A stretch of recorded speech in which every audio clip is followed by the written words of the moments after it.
Welcome to Creative Crits. Tonight we will be playing Vampire the Masquerade-Survival, a one-shot. Normally we would be broadcasting our standard show, Yet Another Adventuring Party. However, this is a replacement show that we will be playing tonight. Additionally, where we would have our collage show next Sunday, we will be broadcasting a replacement show called DM Me, a show where we get together with all of our Dungeon Master and Game Master friends in studio and learn a little bit more about the art. Please join us on our Discord and please subscribe to our Patreon. Discord's a great community of like-minded, diverse individuals that get together and we talk about gaming. You even have an interactive portion of the Discord where you can play along with us on our collage stream. So it's a great place to come along and have some fun, get to meet new people and exchange nerdy memes and all that good stuff. Additionally, if you subscribe to our Patreon, starting at the $3 tier, we do throw a few extra goodies your way, things that are kind of bonuses as you play along, and access at the higher levels, I think, to the or is it just even the lower levels get access to the special channel where they get it? The lower levels get access to the special channel, but then we even have a second level of special channels for the higher up stuff. So you guys get a little bit more insight as to what's going on in the background and get to kind of be part of the crew, part of the ship, part of the crew. Yes, exactly. So it's it's a fun place to be for sure. So as far as our we have a couple of disclaimers for tonight. We will be using quite a few lighting effects. So if you are photosensitive, please feel free to tune away. We understand. And then lastly, this is World of Darkness, and it's called that for a reason. We discuss a lot of dark themes, and we want you to prioritize your mental health. If there's anything that's triggering or that you find uncomfortable, please feel free to tune away. But be you said lots of rainbows, sunshine, and unicorns, right? Absolutely. Lots of rainbows, sunshines, and unicorns. That's in the second half. It's in the second. Yeah. Okay. Yeah. So if they can get past all of the gruesome mayhem and blood and guts, then they'll be fine. It's the light at the end of the rainbow. Without any further ado, let's begin. Night falls on the city of Denver, Colorado.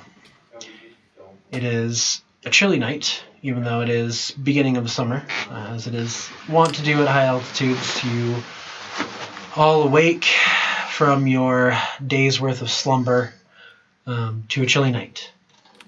As you begin your rounds, finding your way around your neighborhood, exiting your havens, you come across different communication methods, whether that's email or a post office box or a dead carrier pigeon on your favorite roosting spot, all with letters attached, very finely formatted and or written, sealed with wax.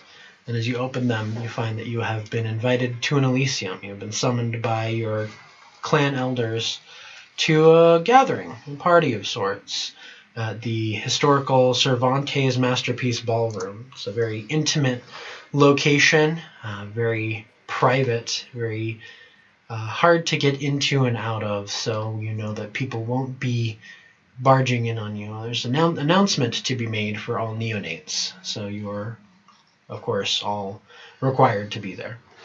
It does state at the bottom of the note that dinner will be provided, so take that to mean what you will. But you have about 4 or 5 hours till the party starts. It says that the actual event doesn't begin until about 1 a.m. So you have quite a bit of time to prepare before you have to make it to the ballroom itself. We'll go ahead and start by kind of introducing our characters, what they're up to, what they're doing, who they are, what they do. We'll go ahead and start with Liam.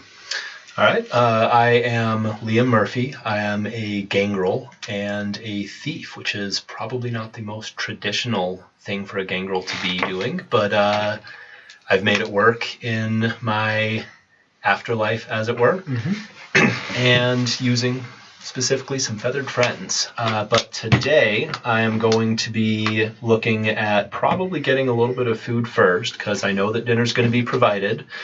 But that tends to mean a little bit of a different thing for a lot of other kindred than it does for me, given that I tend to feed on only animals. Interesting. All right, so probably not going to find the traditional fare for vampires at this, or you're probably not going to find your fare amongst the traditional fare for vampires. That's good. So it may be better to stock up beforehand, and then if I find a treat there, then all the better. All the better. There you go. And something else that you're aware of, you've been to a couple of gangrel elysiums since you have been turned. Not always, but sometimes things can get out of hand. So you might want to find some way to prepare yourself, whatever that means to you. Okay. And, we have basically nothing on hand, so I'd probably definitely be wanting to, I guess my two priorities is feed and then finding a firearm to All right. have some manner of a defense. All right. Well, it wouldn't be too difficult to find food, especially since you're vegetarian. It's much easier to get a hold of animals than it is to hunt down humans, even though it does come naturally to most vampires. It's a little easier for you to find a scurrying cat or dog. There is, in fact, a dog park just north of where you live. You live at the Point Apartments, which is actually only a block away from Cervantes Masterpiece Ballroom. Not necessarily the cleanest or safest neighborhood for mortals, but you're a vampire, so you don't really care. Yeah.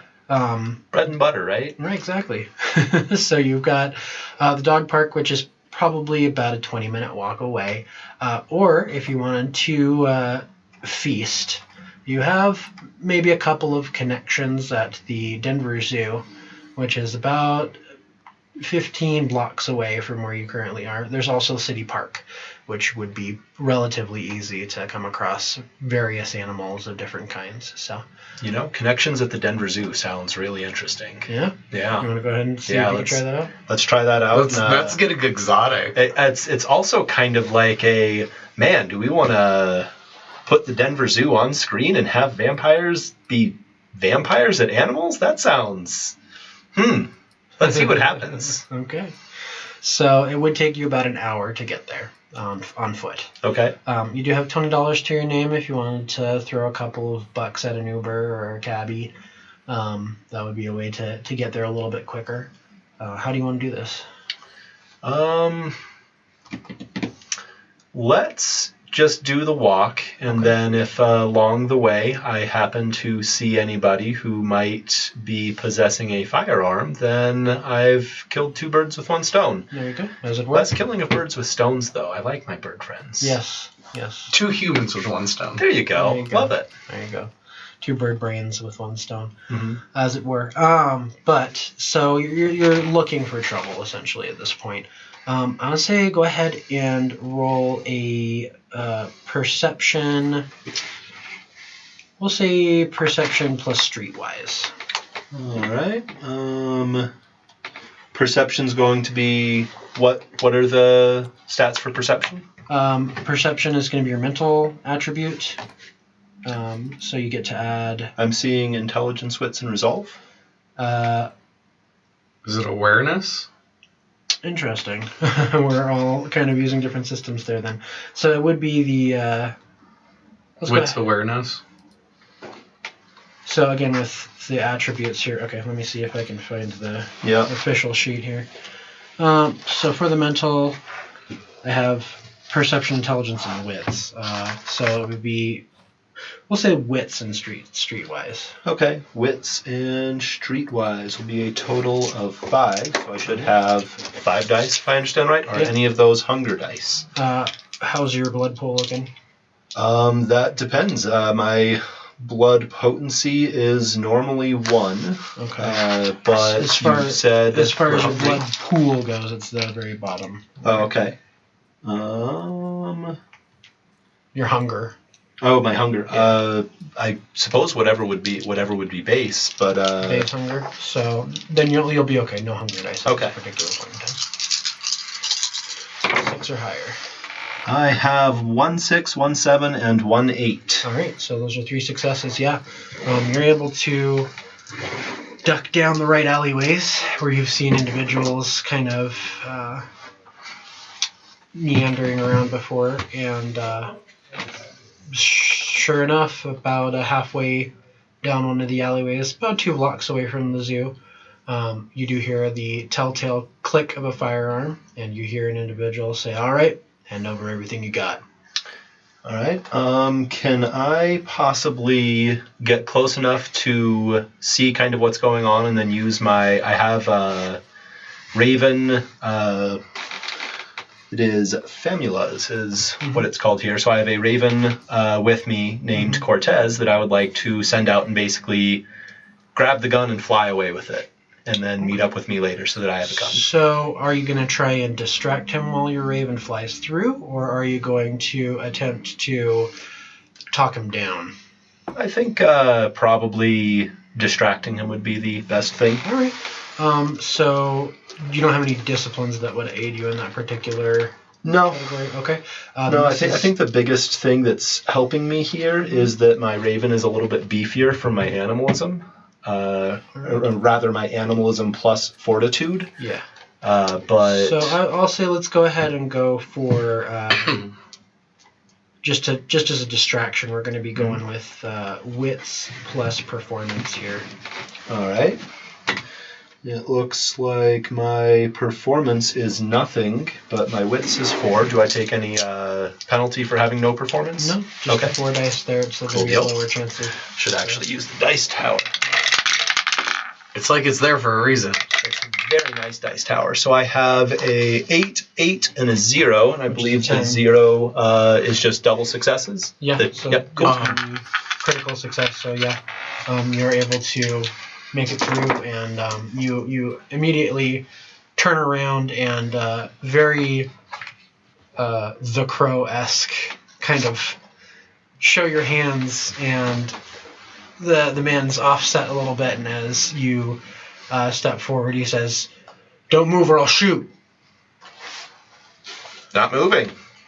Very much not moving. And as you watch, you see your Crow up on the ledge of the building nearby, swoop down and knock the gun out of his hand. He goes, "What the?" And tries to reach for it. As it skitters away, your foot makes it to the gun before his hand does, and he looks up at you and sees the sheen in your eye and the standard presence of something that is predatory in nature, and he backs off slowly. Once he gets about 3 or 4 feet away, he turns tail and runs. So you have just a standard Glock now, with a full magazine of ammunition. We'll say 12 shots, 12 rounds. Wonderful. And yeah, you can go ahead and add that to your inventory. Will do. So.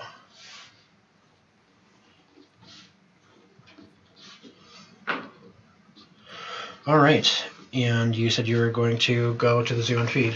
Yes. All right.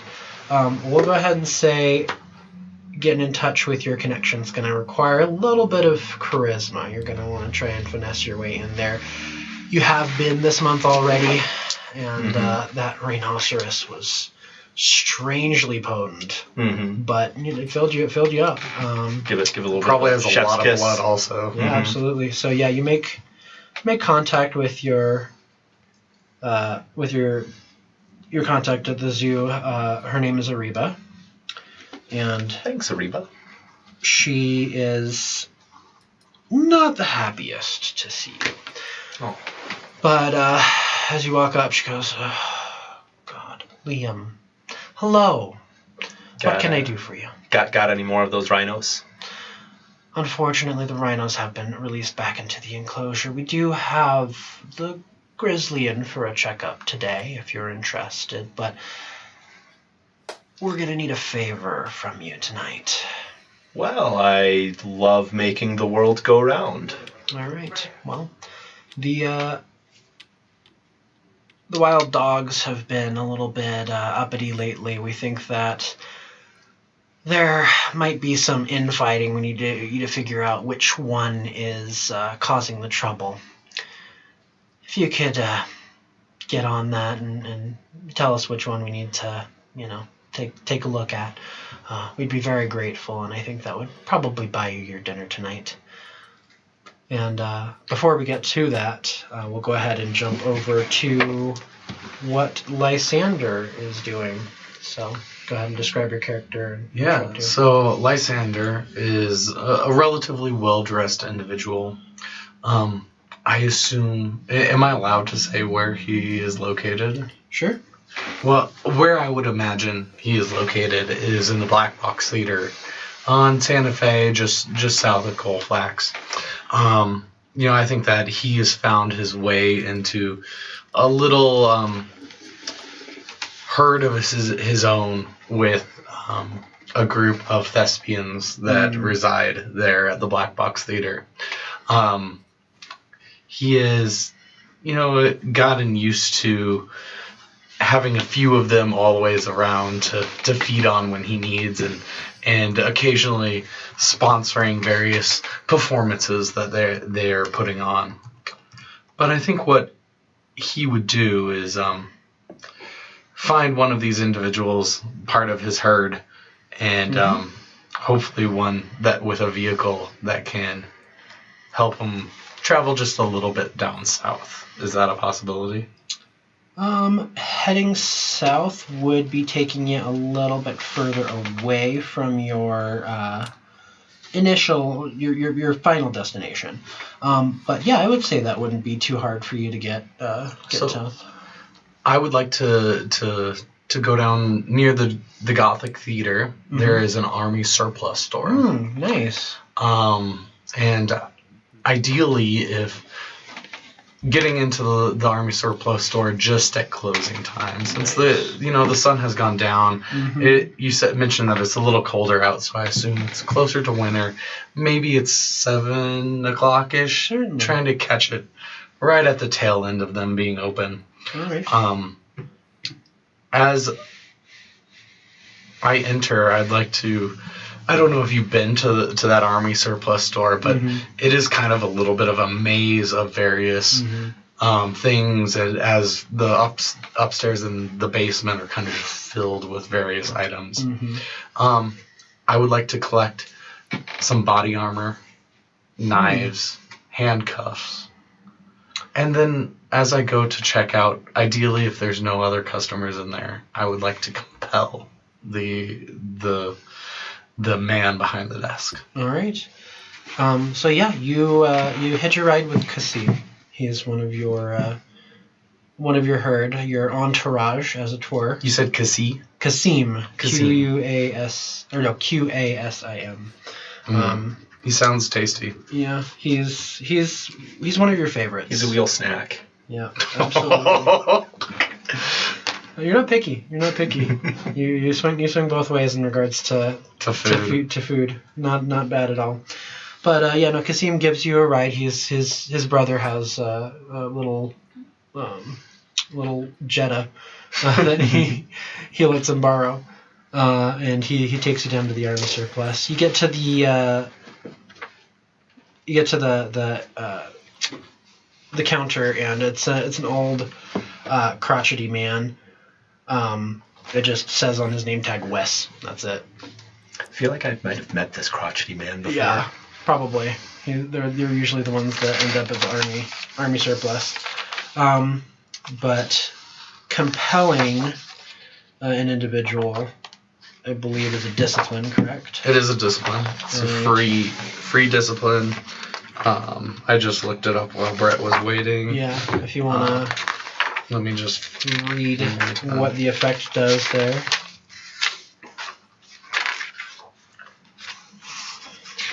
He's kind of just like picking at his teeth with like a hunting knife. So it says with eye contact, but I actually can do compel with only voice. Right. So I don't actually need eye contact. or just eye contact. Mm-hmm. The vampire can issue the victim a single action command, no longer than a short sentence, to be obeyed to the letter. It must be possible to complete the command on a single turn. Mm-hmm. The storyteller decides whether to interpret ambiguous commands in an unexpected or unfavorable way. Alternately, the command simply confuses the victim and fails. All right. So you walk up to the man at the register. He's picking his teeth with the hunting knife. Looks up and he goes, "That's a lot of stuff. I'm pretty sure we're gonna need to take that out of inventory and mark that down. But let's see. Let me go ahead and ring you up here. See how much this is all gonna cost." And you see he's reaching for your load, and he looks you straight in the face. Wonderful. Thank you for paying for all this for me. Right. Of course. Let me see here. He reaches down, pulls out his wallet, leafs through. Oh, man. Yep. Okay. And he pulls out like a wad of 20s. You just see him. Ching. Pulls it out of the cash register. Looks at the money. He goes, "This ain't gonna be enough. I'm gonna have to pull this out of my next paycheck. Oh man. All right. Well, you're good to go." Great. Good evening. And I will leave, and I'd like to head back to the theater. I would hope that there's at least one of the individuals within my herd that might be the costumer. Yeah. And absolutely. what I'd like them to do is adjust and tailor my suit and my business attire to fit with as little noticeability that I'm wearing body armor underneath. Absolutely. Angelina is whiz at modifying on the fly. You absolutely have to be able to let inseams in and out on an hour's notice before or after shows because people rip costumes mid-show. People will have gained or lost 10 or 20 pounds at a really big dinner. Yeah, exactly. Didn't poop for a week. Body armor is no problem at all. She actually makes it look relatively fitting, very slimming, makes it look while she's working on that, I'll feed a little bit, and I think that will be what I do. All right. So your feeding is she takes your measurements and with the body armor on, make sure that has nice sleek lines that almost make you look like you have a 6-pack underneath there instead of giant pack of Kevlar. So you have the body armor. You said knives.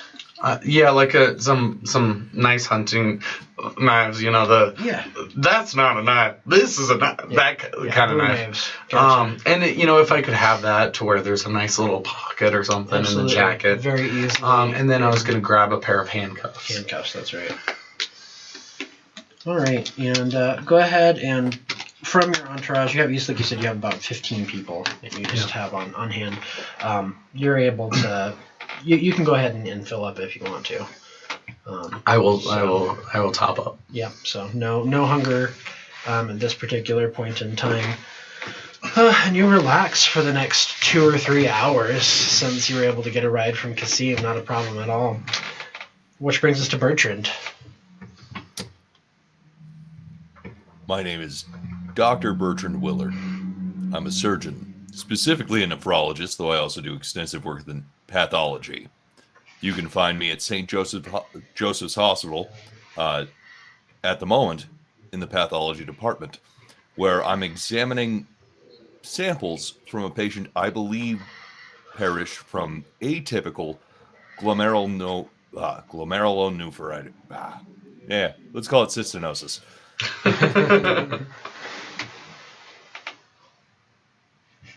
I love my work. My department is deep in the basement. And at the moment, I think I'm going to call down for a control sample. Some of which will actually be analyzed. All right. So yeah, you're able to top off. No problem. There's the control sample that they send down is, of course, in vials, which is your preferred method of ingestion. But it's very, very potent blood, very healthy individuals with low cholesterol levels and high nutritional value. So you're able to top off, no problem there. What's the name of my nurse? You have a orderly. Might be a more orderly job. Yeah, it'd be Christoph. Christoph. Yeah. Yeah. What's up, Doc? I'm attending a social function tonight. Mm-hmm. Well, of course. Christoph. Yeah. I despise social functions. I'm sorry to hear that. Christoph. Yeah. Do you know anyone who has a car and would be available at a moment's notice to ferry me to, wait around, and then, if need be, immediately ferry me from such a social function? Well, I mean, let's see here. I'm just looking down his schedule. Taya gets off probably about the same time as you. I'm not sure if she'd be available at the end of the night to pick you up, but, you could ask. Christoph. Yes. What? I'm not asking Tyra. Oh God, we're gonna go through this again because I gave you a ride last week and we ended up having to take several detours. I didn't even get home until 2 a.m. and was the money worth it? yeah, I guess it was. It bought me that new PlayStation, so okay, I'll take you over. Where are we headed? I'll let you know. All right. That'll be all. Okay. All right, Doc.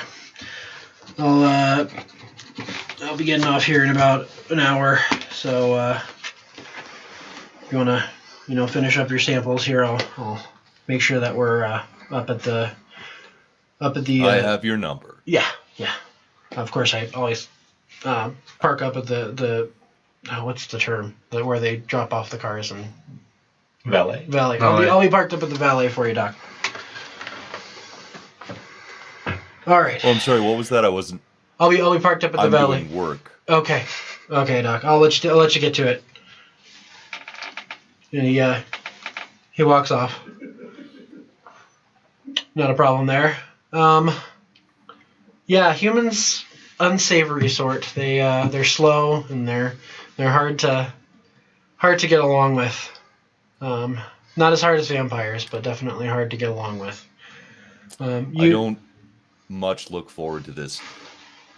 You need to maintain a level of contact with vampires because at a certain point you may need someone to save your skin, but at the same time, these people, they're so violent, they're so uncouth. It's a double-edged sword. So I'm going to go dip a toe. I'm going to make some introductions, deliver some quips. I'm going to leave early, and I'm not going to say goodbye. All right. Do you have any other preparations that you'd like to make before arriving? That was about it. I want a driver, baby. All right. You got one. Christoph is begrudgingly willing to help you out. But we round off our evening here with getting back to Liam. You get to the wild dog pen, and their inside enclosure is where they're currently being kept. And you notice that a lot of them are starting to get a little testy. They're snapping at each other. They're circling the cage, circling the enclosure, which is not normal for them, especially this late at night. You're expecting standard social behavior from dogs. You're not seeing it. They're just it's just completely random. The social hierarchy has been thrown off, and you take a closer look. We're going to go ahead and go with a intelligence.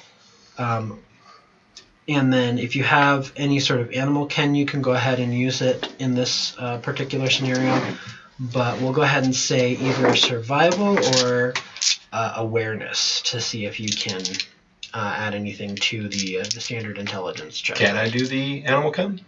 Absolutely. What? Okay, because I have plenty of animal chem. If that can, were you saying that I can do intelligence animal chem, or it's intelligence something else, and then animal chem is just unrelated?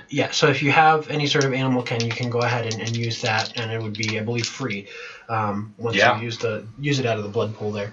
Are you animalism?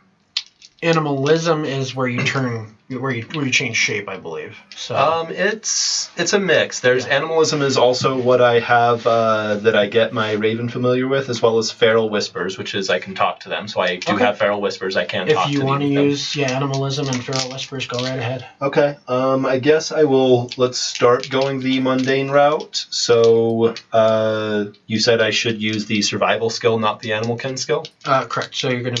Okay. Well, sorry. No, animal ken would be the preferred one. Okay, yeah, I'd love to use animal ken.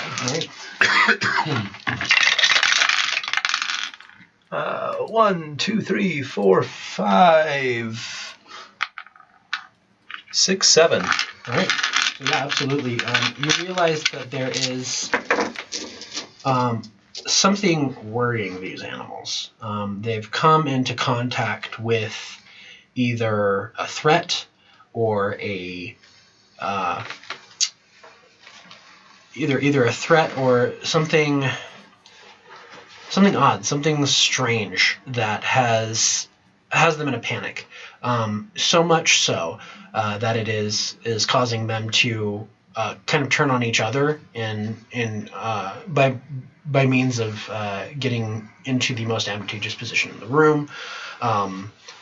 Being able to get into the corner, have their backs to the door, not have their backs to the door, things like that. And just from the standard overview there, you're recognizing they're perceiving a threat of some sort.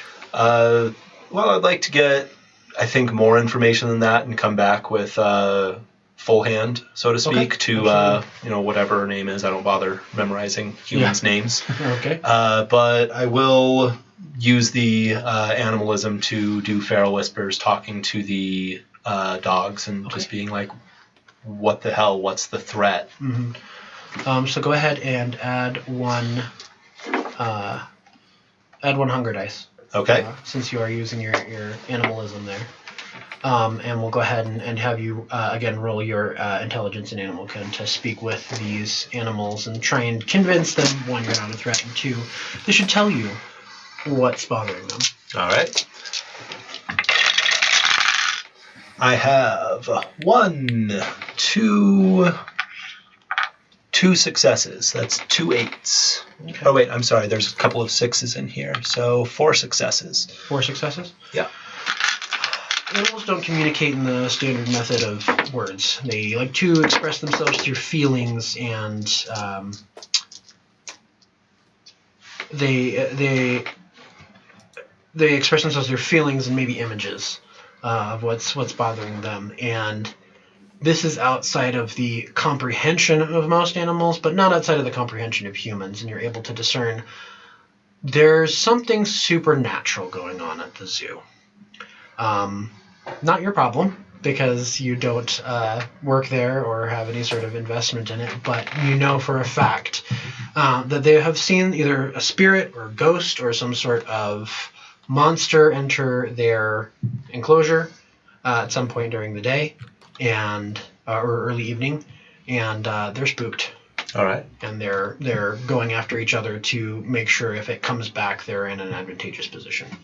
All right. So that would be your full report there. All right. Yeah, I take it back. I report to her. I, in shorthand, tell her that it's haunted, and then expand a little bit more. But okay. The first thing is absolutely it's haunted. Jeez, every single time you come around, Liam, the weirdest stuff happens, and I don't... I'm just telling you what happened to your enclosure already. I get it. It's just, when I get the vets in here, they tell me it's a kidney stone or some sort of social issue with the way that their hierarchy is working or something like that. When it's your kind, they always tell me it's a ghost or a werewolf, or last week we had some sort of ghoul coming in and trying to eat all of our birds in the arbory. But whatever. Well, I guess we'll get a priest in here or something to exercise the pen. Can't wait to write that report up. That's gonna be interesting. Yeah. Anyway, Grizzly's sedated in the next room. Should be coming out relatively soon. I highly recommend that you get to feeding. Otherwise, you're going to be running into a very grumpy bear. Post haste. All right. You see her. She turns over. She taps a couple keys on her computer, and you see the camera for the Grizzly enclosure turn off for the next 10, 20 minutes. So you go in and you feed. It's bolstering. It feels good to have the wild blood, strong blood flowing through you, stronger than most humans. You gain willpower. Cool. So you can add a willpower to that pool, and that will help you in the future if you have any willpower rolls. Is that in addition to what would normally be my willpower pool? Okay, so great. I think you're going from a 4 up to a 5 now. Yep. So those are going to be your willpower dice later on in the game if we roll a willpower save. So as you finish, you're topped off, you're feeling good. You've got another 20 blocks back, which is going to be an hour worth of walking, but feel pretty good. Is there anything else that you want to do before you get to the ballroom? As long as it feels like I'm going to be able to make that walk in time to get there on time, like I feel like walking. Gangrel aren't going to be even a not terribly normal gangrel isn't going to be all about like, oh, let me just hop in the Uber real quick. Yeah. Let me go pull up my app. Yeah. Yeah. Probably don't even have like a full-on cell phone. You probably have like T9 texting and stuff. Yeah. Like you have it for when you need it, but like a smartphone, just smash that shit on the ground. Yeah. The parts are worth more than the actual phone's worth to you.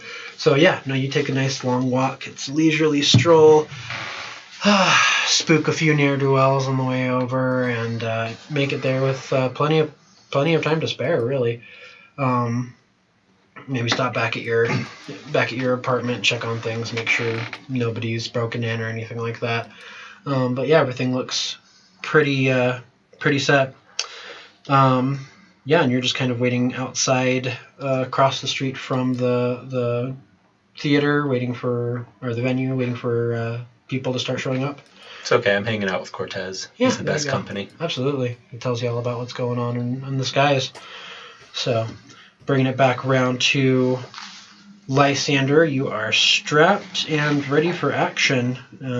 You've fed well and keeping good company of your various ghouls and entourage, waiting for the night to begin.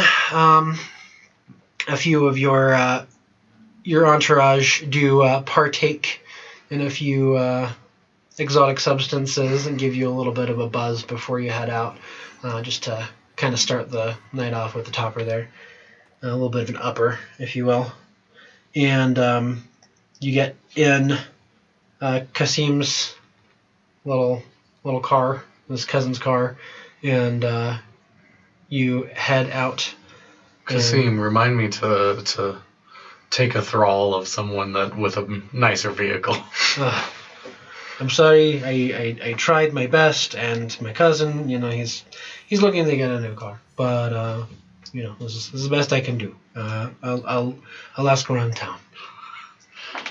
But you have him drop you off like a few blocks up, so you're not seen getting out of this tiny little VW. And you make your way down. You've got a couple of people on your shoulders within moments of showing up. You're kind of a socialite, so it's not too difficult to get a hold of a couple of mortals who are coming to the party anyway that might want to be seen with you. Mm-hmm. So very easy to get that going. So you've arrived. Liam has arrived. Bertrand, you finish your work.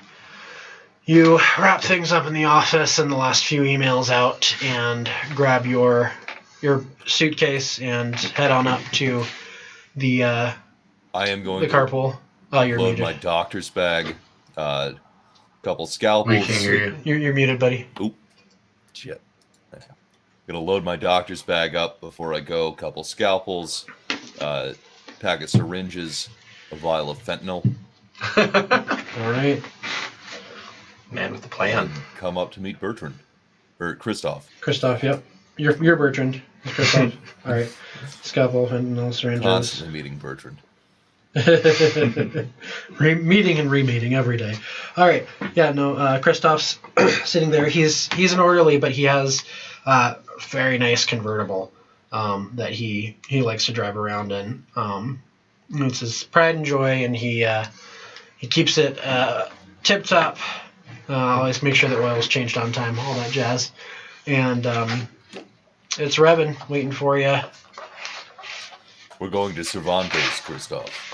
I'm going to see a show. You see, just looking forward, he just nods. You'll be waiting outside.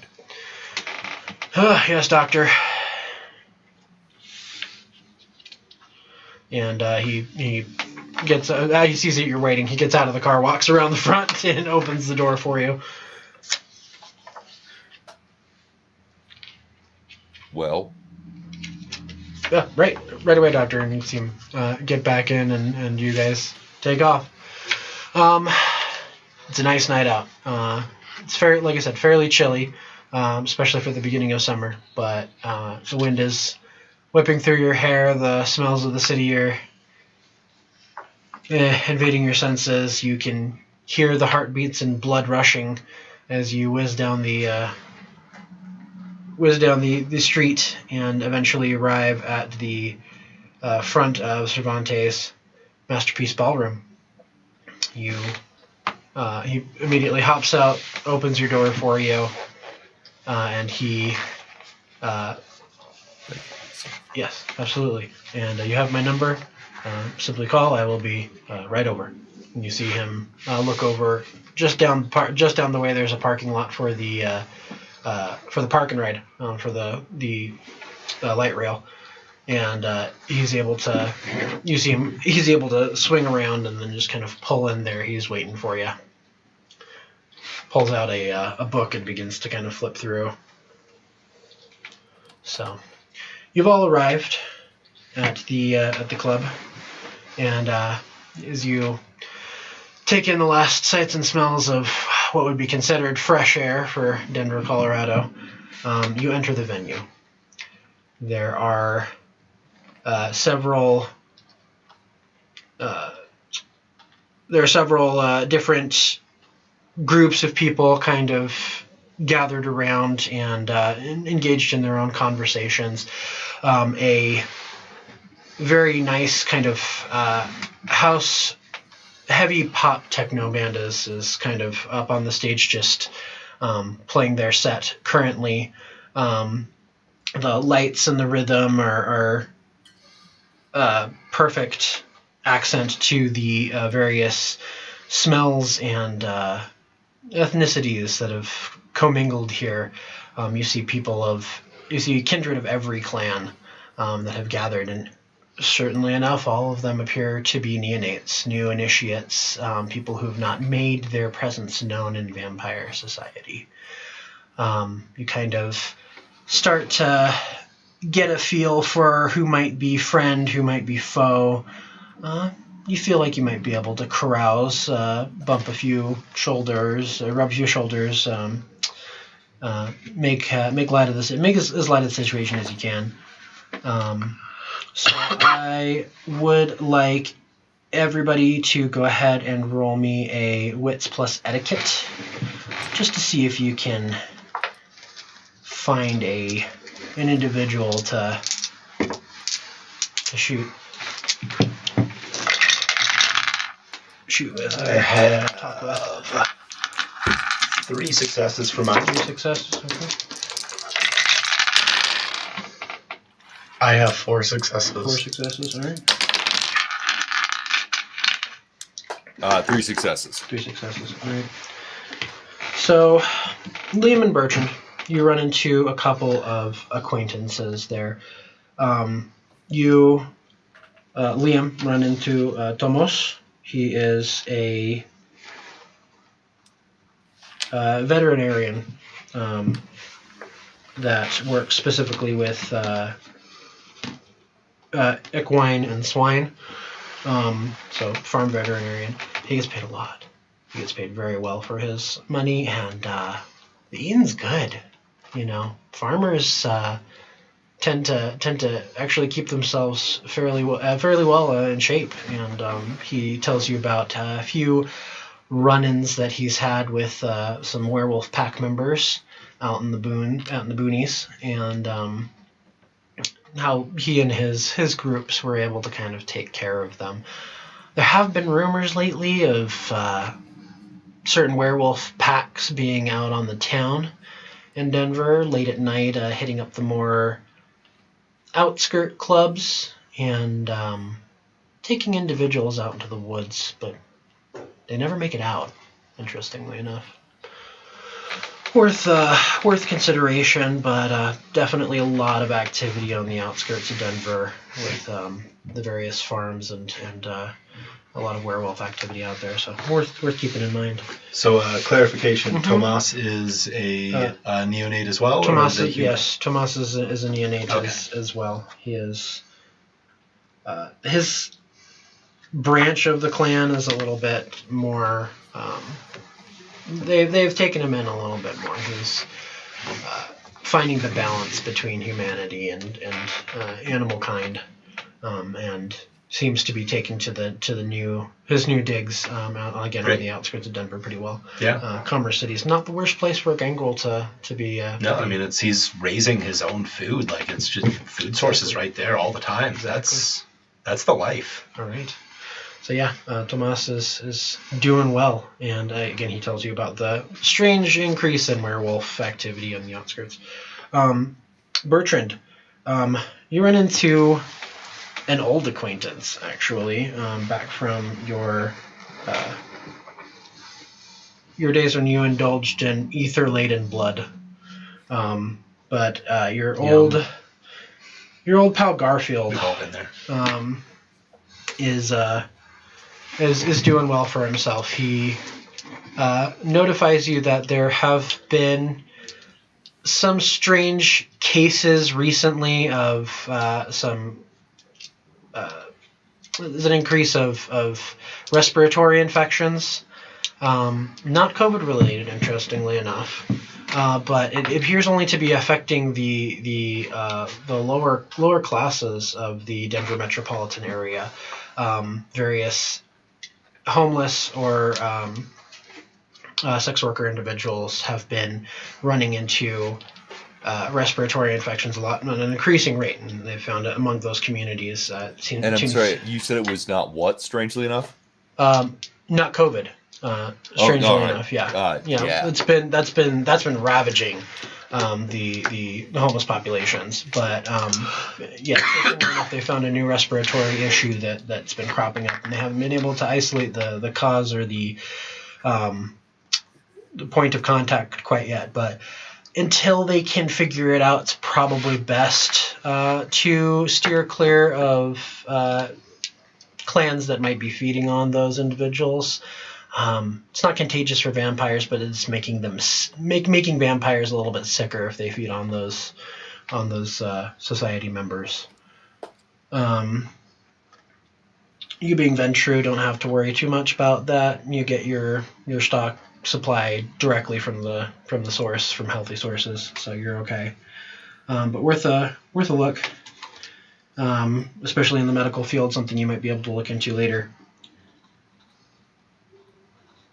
All right, that brings us to Lysander.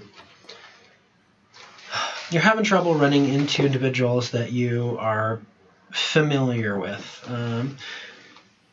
You had a little bit of a faux pas early on in your career as one of the socialites in Denver, and so you did make quite a few enemies, and the people who aren't enemies do still tend to shirk you, especially in the Toreador clan. It's not a member of the Toreador clan that approaches you, though. You are on the floor, you're dancing, you're having a good time. Brushing shoulders in one kind of way. Exactly. You're having having fun and enjoying the revelation of the night when you feel a tap on your shoulder. And it's not bumping into somebody and like having them kind of like bump into you a couple more times as the floor gets a little bit more rowdy. No, this is a very specific and intentional tap, tap, tap. And as you turn around, you see a Malkavian. He's kind of wringing his hands, and you can tell he's very overstimulated at this point, to the point that he won't make eye contact with you. He's just kind of fiddling with his hands. You see him take a small ring out of his pocket and turn it over a couple of times, and then he glances up at you for a second, and then glances back down, and he motions over to the side of the room. I guess we're finding somewhere quieter. He walks over. You get to a segment of the ballroom that's a much darker corner. Reeks of weed back here. Just smells of reefer, and the really cheap kind too, not the good kind. But it's a quiet place and people are avoiding it. He leans over and he looks up at you, and his mouth doesn't move, but you hear in your head, bad things, terrible things.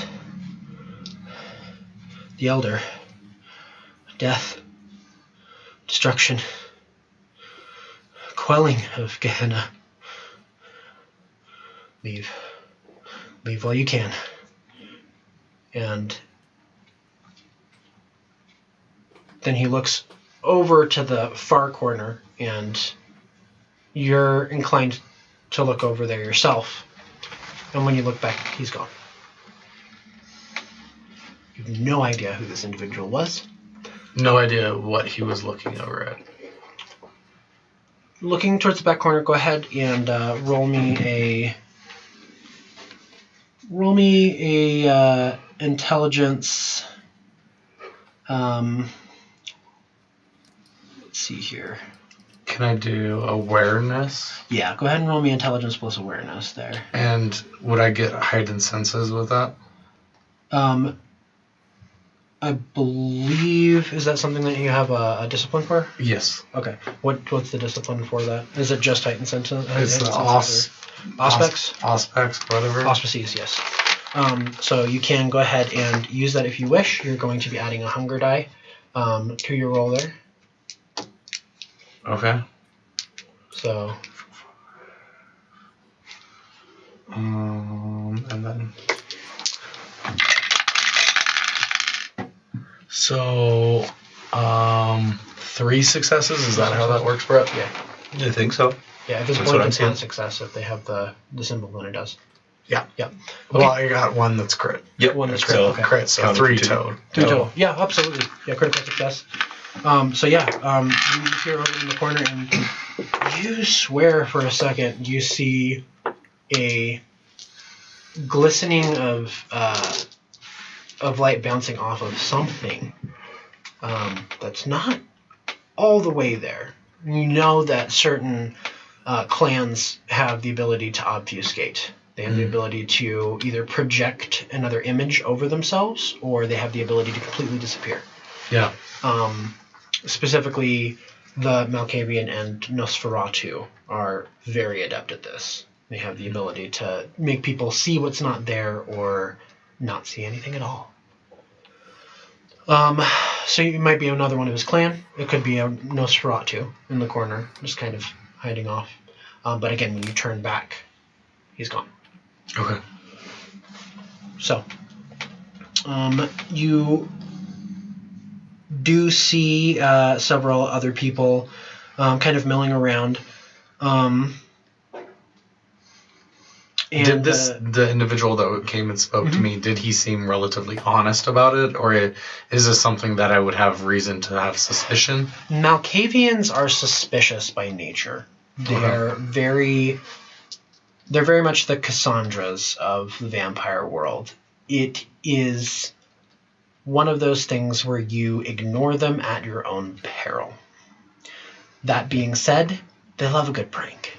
They love to trick people. They like to reach out and show people through their various manipulations how little power they really have and how close to succumbing to the beast they really are. And that being said, you don't think, based on the fact that you're a neonate and the fact that you don't really have a whole lot of influence here, in fact, you're kind of on the outskirts of society, that he would have any reason to try and manipulate you, per se. Then again, he could be using you as a pawn. Okay. Does this place have a catwalk, or where all these lights are attached to? Is there like something up above? Sure, yeah, absolutely. There's an upper floor, and you know, because you've been here a couple of times, you've frequented the clubs and the historical locations, especially the ones that are popular with Kindred. You know that there is an access to the catwalk in the far forward corner upstairs. So if you were to climb the stairs and go around the entire building, you could get a better view, for sure. I'd like to get up into the catwalk and see if I can't find myself a nice little corner that I can have a drink and yeah. So you hit the bar. You get a nice little cocktail. It's a sweet ecstasy, and it's a blood cocktail that is laced with people's blood that have been high on endorphins and norepinephrine and basically that rush that you get when you're in love. So you grab one of those cocktails and you head up, and it's not very difficult for you to swing up onto the catwalk and sitting above the lights, just kind of watching the crowd go by. So Liam, Bertrand, is there anything else that you would like to do before you wrap up?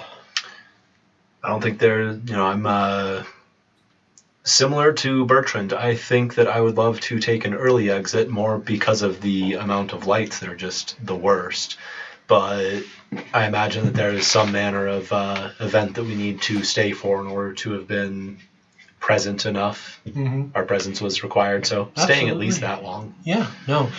So you wait for the announcements, whatever additional information needs to be passed, and about an hour into the show, the lights die down a little bit. The rave's still going on, but they tend to slow down a little bit, and the music slows, and eventually ends the set for the second performance of the night.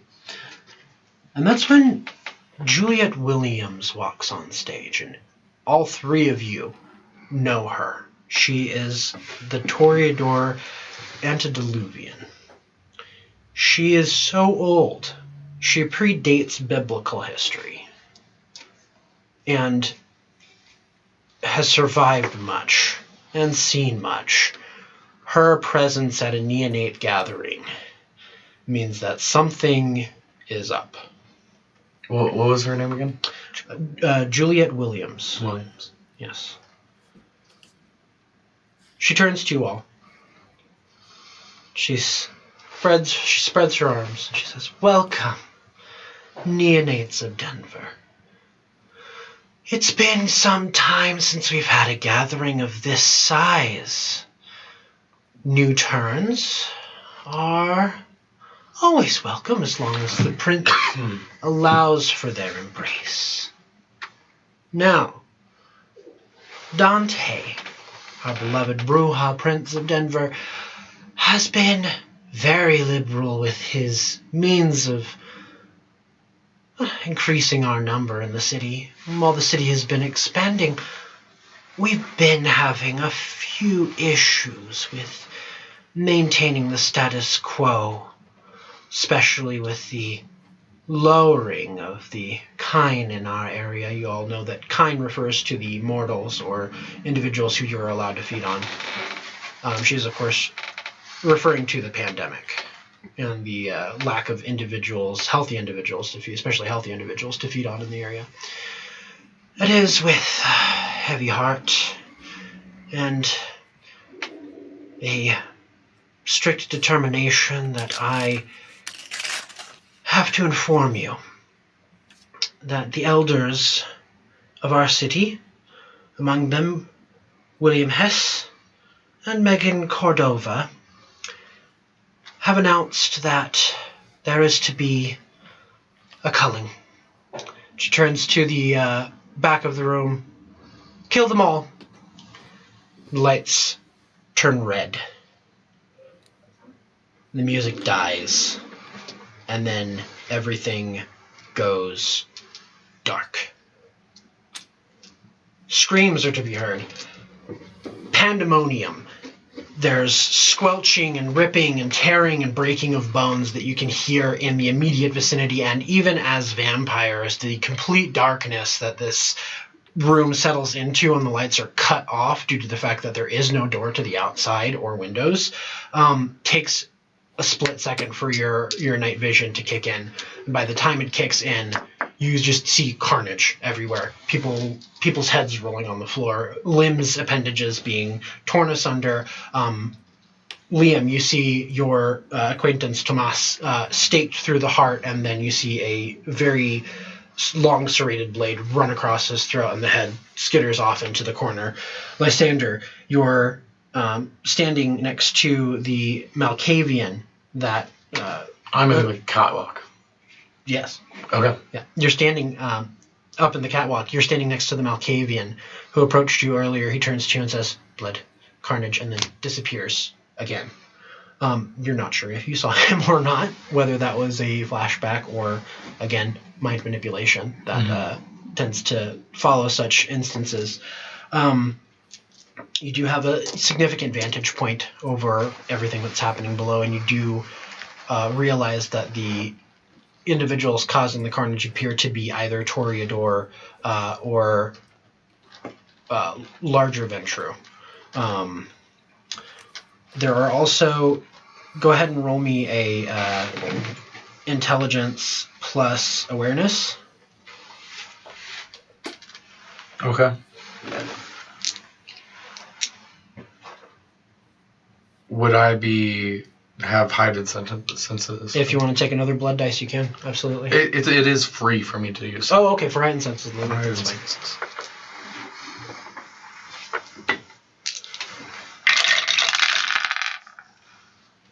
That is another 3. Another 3? Yeah, you're not sure exactly what else is going on down there, but there appears to be more bodies on the floor than standing at this particular point in time. You notice among the individuals who are able to fight off the attacks there, you see one very bedraggled gangrel standing below, and then over in the corner, kind of minding his own business, a very well-dressed Ventru with what appears to be a medical bag in hand. And Bertrand, what are you doing at this point? Christoph, I hate social things. Meet me out back. All right. So you have your method of getting out and getting away there, and you have a whole entire room of slaughter and carnage ahead of you. I'm gonna need everybody to go ahead and roll their dexterity plus alertness and see what order we're gonna go in here to see if you can get across the room.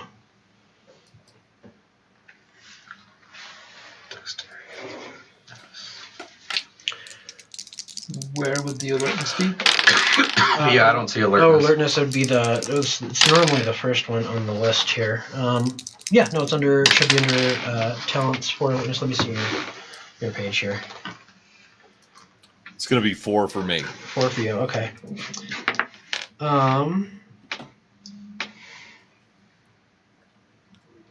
We'll go ahead and go with awareness then. Okay. Okay. Dexterity, awareness. That's cocked. Would you say that's cocked? Yep, that definitely is. That's one success. One success, all right. You got me on the phone. And I have... What are you? That's a 5. I have no successes. No successes. Okay. And Bertrand? It was 4? 4. Yeah. Okay. 4. Yep. All right.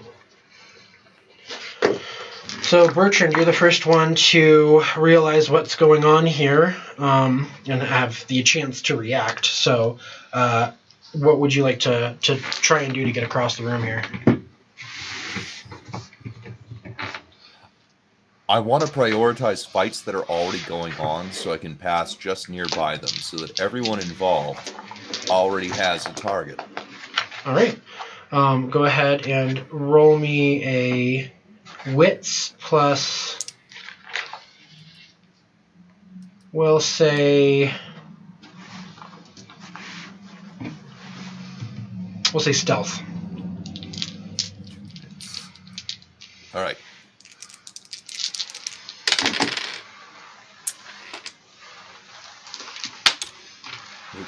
God, that's it. 1 success. 1 success. So you are just barely able to steer clear of the fights that appear to be ending. The tunnel vision is very innate at this particular point in time. When people are focused on targets, it is hard to see anything else. And you do make it across the room, and you reach the back of the building, only to see down the hallway there are 2 guards posted at the back door. Which brings us to Liam. What are you doing to get out of here? I am going to be doing my best to basically looking to see where the fights are and trying to not be in those places and bleed into the background as much as possible and just try to hide and find my way to an exit. So let's go ahead and have you do dexterity plus stealth here. All right. Since you're not really going for the social aspect of it, you're just kind of trying to steer clear. Sure.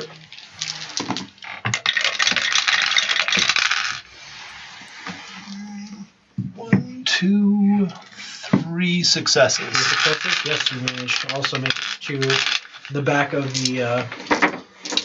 the club, and you see the same thing. You see Bertrand standing there with a medical bag. He looks at you, and you look at him, and you both look down the hallway at the 2 guards at the back door. Lysander. How would you like a ride? I love not being here. Let's deal with them. All right. Lysander, you are up on the catwalk. Yeah. Very precarious situation.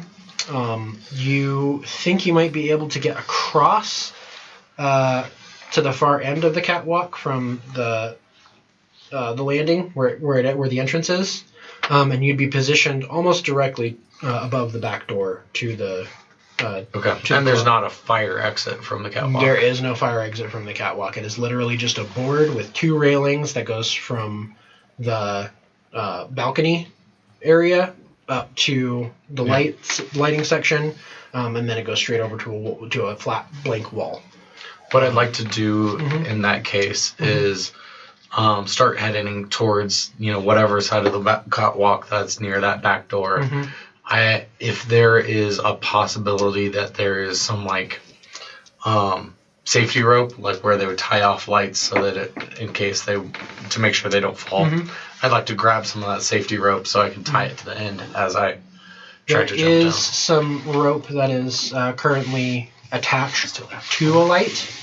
If you were to untie it, it would cause the light to fall. Okay.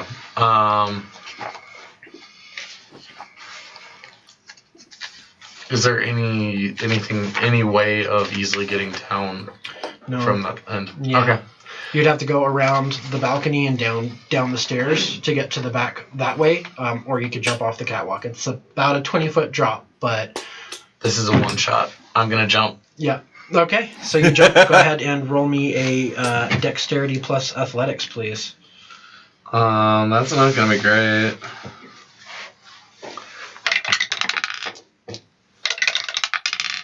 Two successes. 2 successes. You manage it. You feel like you twist your ankle, and really smarts for like a second because you're a vampire. You heal up very quickly and you're able to get towards the back there. You do, however, draw the attention of one of the individuals that is below you, that is fighting currently. And he's going to go ahead and take a swing at you. So it's going to be... Got one. All right. Actually, we're going to back behind here. All right, and what's your base dexterity? 2. 2? Yeah, he hits. So he's going to go ahead and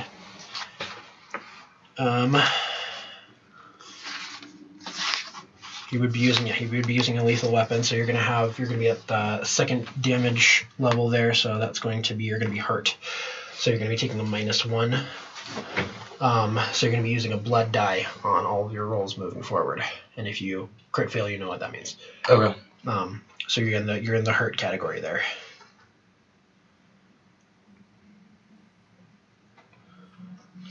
So let me mark it. Yeah. I saw that. I feel your pain. Yeah. So are you going to run or are you going to engage? What I'd like to do is I'd immediately like to use my voice to use mesmerize on him, which is a rouse check for me. Rouse check. Okay. Go ahead and roll for that. And is it going to be a contested roll? I fail, so that just means that I now have 1 hunger. All right. So 1 hunger, and he is not mesmerized. No, it's still. Oh, so but I still have to do a mesmerized check, which I believe would be. Are you going to it for me? That's what I'm trying to get there. I believe it's either charisma or manipulation plus my skill. Or my discipline, I mean. Yeah. I don't know if these are in alphabetical order. We'll go ahead and say add your charisma and manipulation there. Okay. And is that the contested? If it's charisma, then yes, this one is contested. Okay.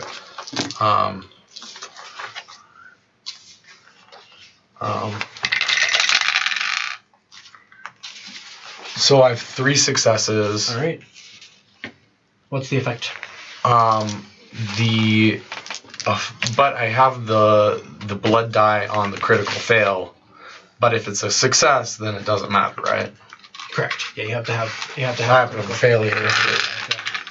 Oh, I'm looking for mesmerize. Let me find it. So he basically, if it succeeds, I can issue complex commands, and he has to act under my command. So yes, as he brings up the knife again to stab down, he looks you in the eyes, and you immediately sing your note at him. Mm-hmm. I can actually just speak it, and he doesn't need to catch my eye. Okay. But no record. So what I'm going to say is cover my exit, fight anyone that comes after us, or after me. Yeah, and you see him. He appears to be a lower level vampire, lower level kindred, and he immediately turns around, and you see him holding the knife up. You see one of his constituents look at him curiously, and then he sees you walking away, and he immediately bares his fangs and jumps on this guy and just starts going at him, just stabbing him. But you do have a safe exit. Okay. You get to the back hallway there, where you see these two, Bertrand and Liam, heading down the hallway towards these 2 guards. So you guys decided that you want to take them out, right? Okay. That's. All right. I would have been like, yeah, that sounds like a great plan. Excuse me. So you have your gun, and I'm assuming, Bertrand, you're going to be pulling out a scalpel? You're muted again. How's a full syringe of fentanyl? Can't hear you, buddy. Fuck. How about a full syringe of fentanyl? Full syringe of fentanyl? That is probably going to be counted as a melee weapon. So if you can land a hit and plunge that syringe in, that's definitely gonna cause some slowing for sure. Vampires are a little bit more resilient to chemical attacks, but all I need them is slowed down. Yeah. So let's go ahead and have Bertrand, since you had the higher roll, go ahead and roll for your attack there. All right. What are my dice on this guy? It's going to be dexterity plus, we're going to say dexterity plus melee. All right.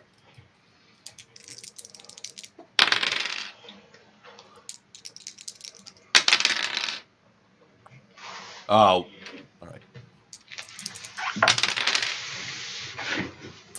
Only 2 successes, but 1 was a critical. Okay.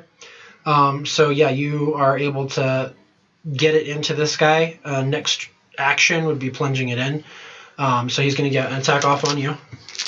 Fair.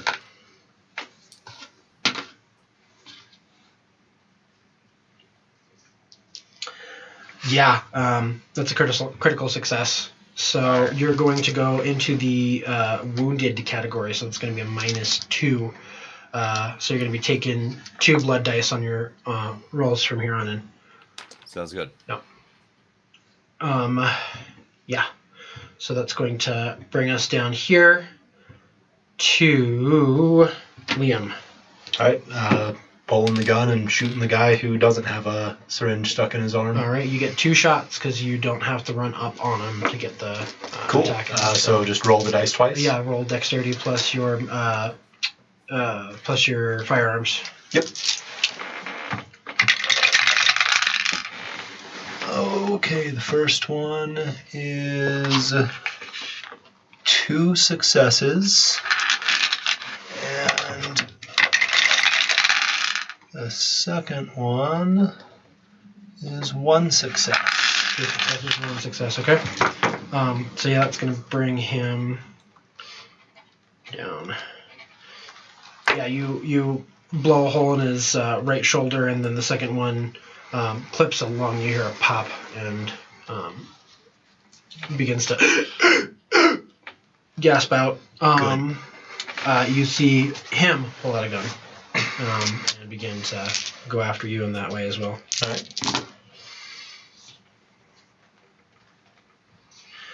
So the first one hits, so you're down to hurt on that roll, and then 2 shots off, so that's going to be, 2 hits, so you're down to injured with the guns there. So again, blood die to your rolls there, moving forward. Just 1? Just the 1 blood die, correct. Okay. But yeah, you're popping them off and advancing. And Lysander, you land behind these 2. You see Bertrand rush up and jump on top of this guard, using him plunge something very thin into the neck of the first guard at the door. And then you see Liam immediately pull out a Glock and start firing off at the guard in the back there. You do notice that does call the attention of a couple of the attackers out in the main area. One of them does look up at you and rushes you. Are we through a door? No. So the way that it's set up, you have the main area, and then there's the bar off to the right-hand side there, and then there's a narrow hallway that exits out. It's like the band entrance and the back alley exit. Mm-hmm. There is no door between the main area and that back hallway. It's just a straight shot. Okay. So it's around the side of the stage. So are you going to go ahead and try and fend off the guy that's coming at you, or are you going to book it? And the guy that I have protecting me is already engaged with somebody. The guy the one that attacked the guy that was protecting you downed him and is now coming after you this turn. And then there's another one that just noticed you and is starting to progress towards you. And what would it take to just go by these 2 guys and out the door? That would be a non-contested, because they are both currently engaged.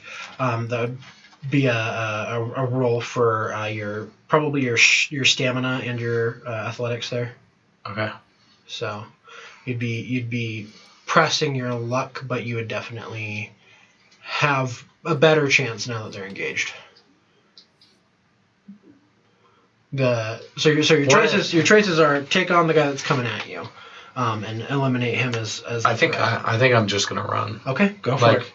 Go ahead and run. Legitimately, I don't think that I can help them fight. This is going to be a contest of stamina and athletics versus the guy that's coming after you. See if you can catch up. Okay. I fail.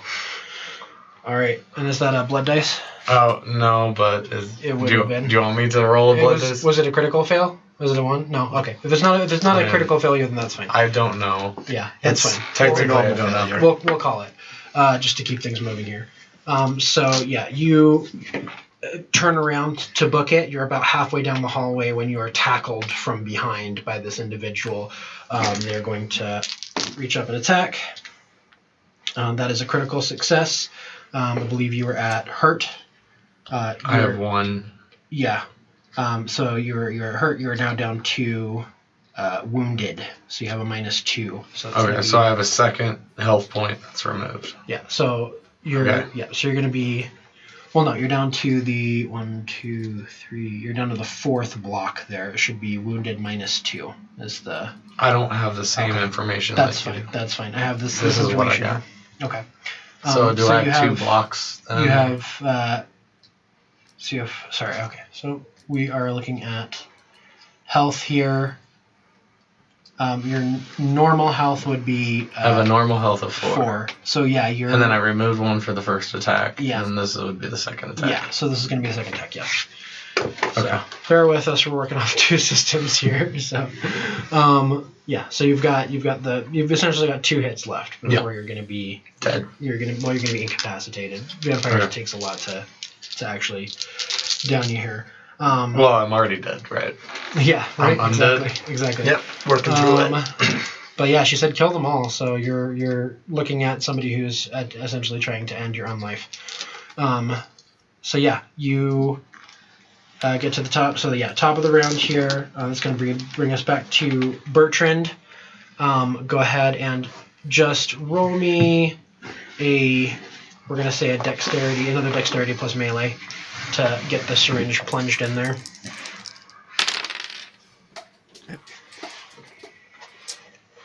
Gotta go fish for a die. Okay.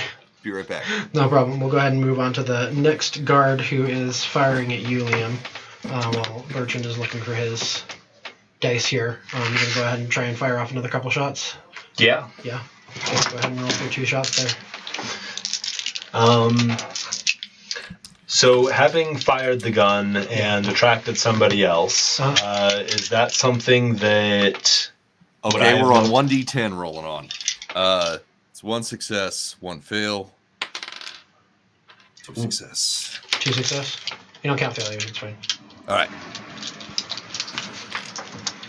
Alright. So I have to move my desk now. Yeah, so you got 2 successes here. Yeah, you're able to get the plunger in and just completely depress it, and you see his eyes begin to lull, and he slouches forward.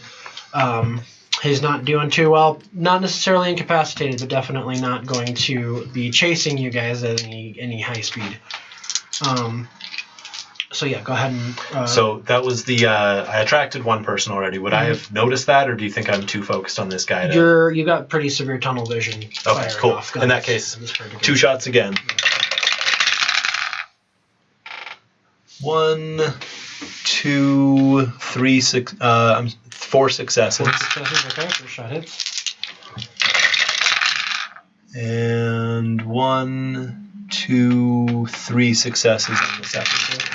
Okay, yeah, so you fire off another 2 shots. 1 gets him in the kneecap. Kneecapped. Yeah, I'm not going to be doing any burpees here anytime soon. And the second one goes again through the already existing hole in his right shoulder, gets a little bit wider. So you're not doing too bad for marksmanship here. He's gonna go ahead and get off. At this point, he is severely damaged. So he's only gonna get off the 1 shot on you here, and he misses. He goes completely wide.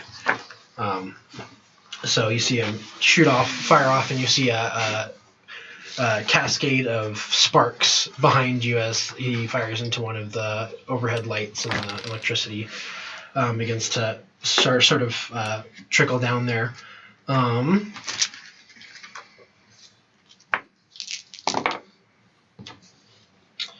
Setting fire to the bar. So there is now fire behind you as well. Go ahead and get the. It's going to be getting down to 1. Okay. So it's going to bring us back down to Lysander. You got this guy on your back. Okay. Yeah. I'm going to do the same thing where I try to mesmerize Okay. using my voice. Okay.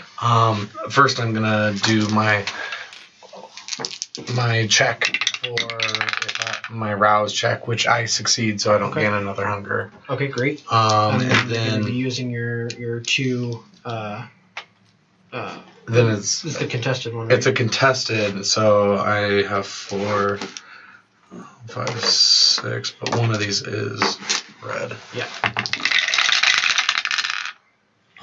So that's 1, 2, 3, 4 successes. 4 successes, all right. You're doing okay.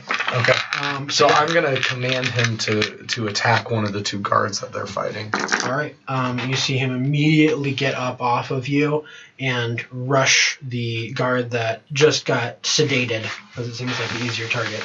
And he jumps up and gets on this guy's back and just starts going after him in the jugular. And you see just blood begin to spurt all over the walls. Doc, your front gets coated. Unfortunately, you were hoping to keep your jacket clean, but that is not the case, and that is not what's going to happen. So yeah, he's dead. And you see as the last little bit of blood flies from the wound, the body collapses to the ground and turns to skeletal remains in the ash. I hate social function. Right there with you, buddy. Yeah, and then at this point he turns to the second guard that you are firing off at, and between the additional gunshot and this guy attacking him, he goes down and again pinned up against the wall by this guy's knife, turns to skeletal remains and floats off into ash. You guys make it out into the alleyway where you see Kristoff in the car. When he sees the arterial spray across your chest, he goes, "I'm assuming that wasn't planned, but all right, you got a couple of friends here?" We'd appreciate a ride back to the hospital. Excellent. Hop in. And you guys get to the back entrance. Absolutely, Doctor. You guys hop in the back, and he goes, "I don't get paid enough for this." And he slams on the gas, and you guys take off and exit the alleyway. As you round the bend, you see another large SUV peel out from behind you and begin to follow you down at breakneck speed, and that is where we will take our break. Wonderful. All right. Sweet. I Basically half dead. Yeah. Yeah, it's Vampire the Masquerade for you, man. Dire straits. All right, I'm going to see if I can fish this die out. Okay. Best of luck. So, yeah, back in 20. You think okay, top of the hour? Yeah, something like that. Cool. I don't know if we're off yet, though.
And welcome back.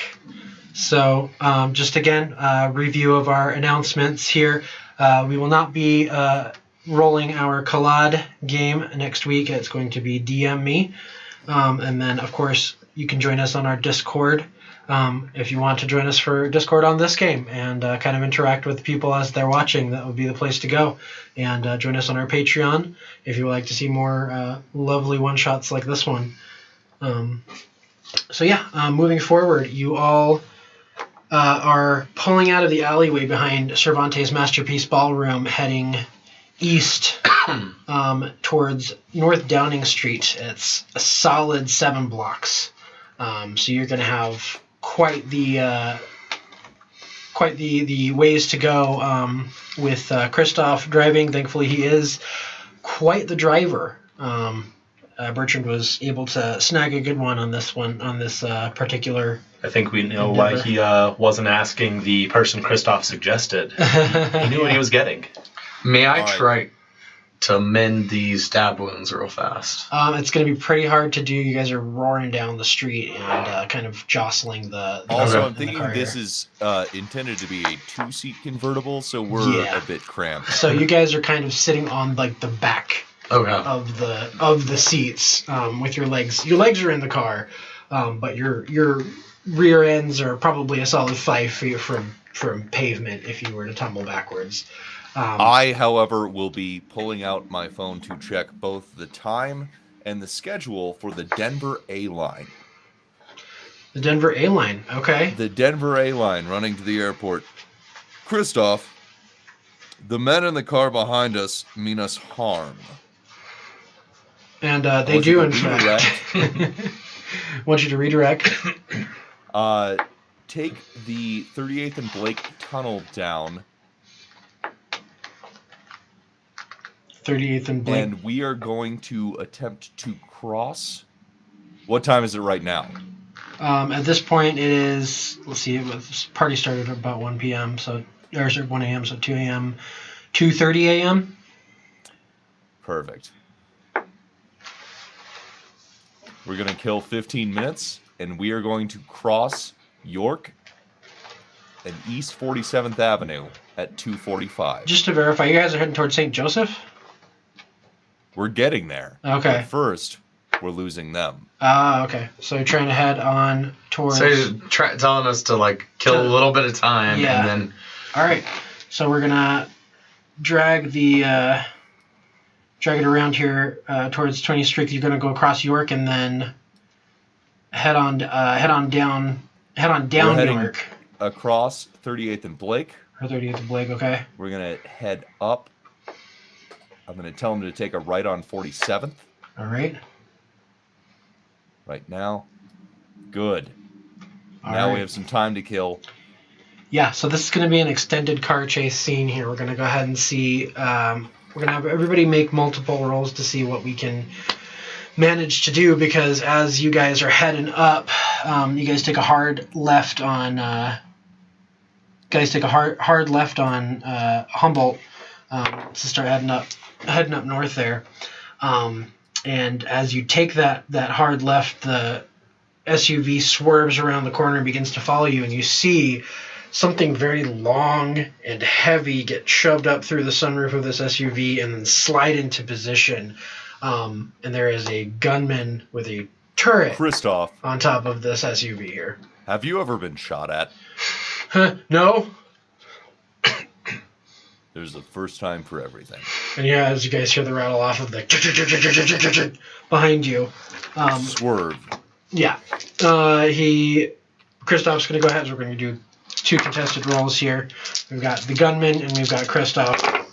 Is there anything while Christoph is rolling, like if it seems like he's about to be hit, is there something to do, like I can jump in and be like, nope, not the driver, because I don't feel like the car Yeah, you could absolutely either jump in the way of this, of these bullets there, or if you wanted to, if you have a discipline that might be of use here. The most I've got is extra health from fortitude, so... Go for it, man.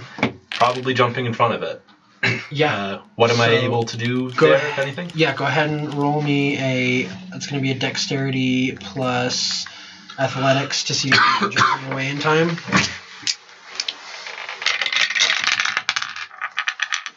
I have 3 successes. 3 successes?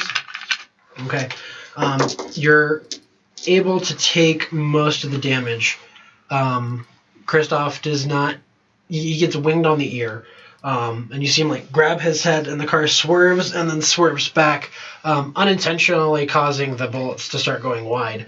But he does wing Kristoff, and you take 3 health damage. This is a machine gun. Damn. Yeah. Okay. Not gonna do that again. And I believe Fortitude, does that just grant you extra health, or can you reduce the damage? Mine is saying that I get the extra health equal Okay. to my Fortitude rating. Okay, great. So yeah, you're taking damage. You are a human meat shield there for that first route there. You guys are zipping north. Thankfully, the convertible is quite a bit faster than the SUV, and you guys get out of firing range pretty quickly. So while we're kind of still in that range also, I was hoping that, especially with the opening of the sunroof, or if there's possibly a window on the driver's side, my buddy Cortez might be able to go and try to gouge out the driver's eyes of the SUV. Okay, go ahead and roll me a Wits plus Animal Ken.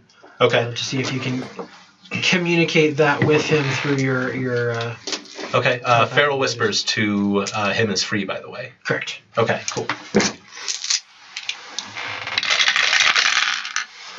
I'm looking at 1, 2, 3, 4, 5, 6 successes. Yeah, no, he swoops in and begins Future, to... don't move this. Oh, I'm So sorry. do you want to go after the driver or go after the gunman?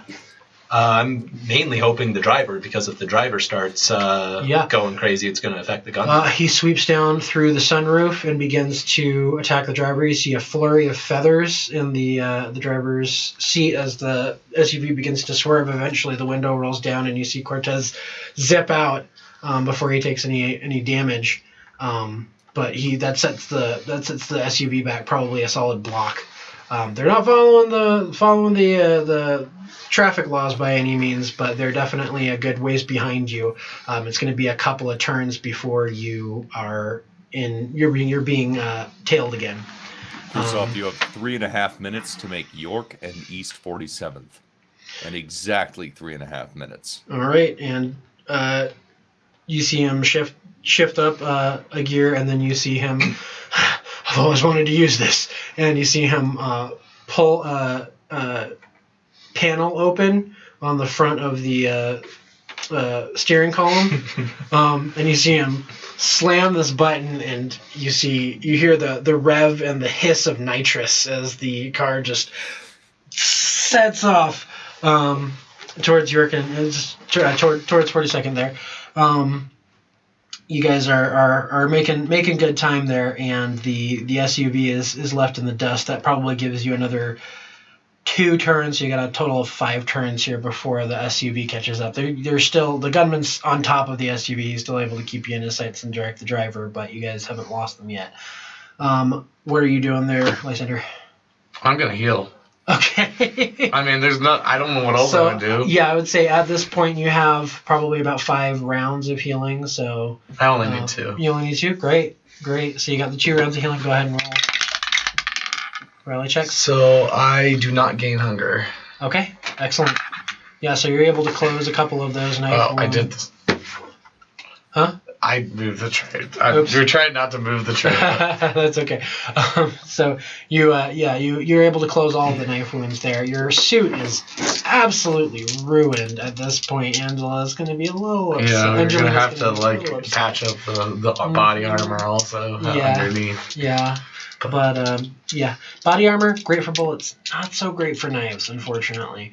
But yeah, you do manage to heal yourself up there, and you do feel your lung close as you're having some trouble breathing. Now you're doing okay. Not that you need to breathe, but it's a little bit more comfortable. I will use whatever other rounds to find trash in the car and throw it at the oncoming vehicle, because I don't know what else I can do. Okay, no, you're fine. Just throwing Can you make eye contact with the gunman? I was going gonna say the SUV's back how- like 5 blocks, so you haven't lost him yet, but they're like way back. I will hold and wait. If that gunman reappears, I'll go all Nosferatu pop up, and, like spinning eyes. Okay. Christoph, you have 2 minutes and 45 seconds. Excellent. So yeah, no, you guys. He makes it with probably about 30 seconds to spare. Can I also do a little bit of healing while we're driving, or? I would say you're. He's healing mostly while you guys are losing him. So I would say. No, I want to make it clear, Christoph, do not cross 47th and York until the desired time. We're waiting on a train. Got it. So you're in a. He did misunderstand you because he thought that you guys were making it time, and you say do not cross as you are pulling up, like probably about 10 seconds to spare between his car and the railroad tracks, and you stop, and the barricade is coming down on top of the car. You see the Everyone SUV get low. Begin to climb up the hill towards the railroad tracks. They're coming up on you. They're a block away. Everyone hold. About Take the trains early, dude. 20 feet away. 10 feet away. You see him. You're a good man, rev it up. Christoph. And everyone, please get low. Let's go. And you see Christoph slam on the gas, and you guys bolt forward there. This is going to be a driving trick for Christoph to see if he can make it across before the SUV gains tail and starts shooting, and after the train goes by. If I get hit by a train, I'm going to kill you. No, yeah, that's 4 successes. So he is able to get across, and you hear the machine gun go off just as the train passes, and you hear that ching, ching, ching, ching, ching of metal as the bullets begin to ricochet, and you hear it. Up to 48th, and then a left, and then let's park in Illyria. All right. So it gets on up to 48th there. You guys are zipping past traffic, pulling through.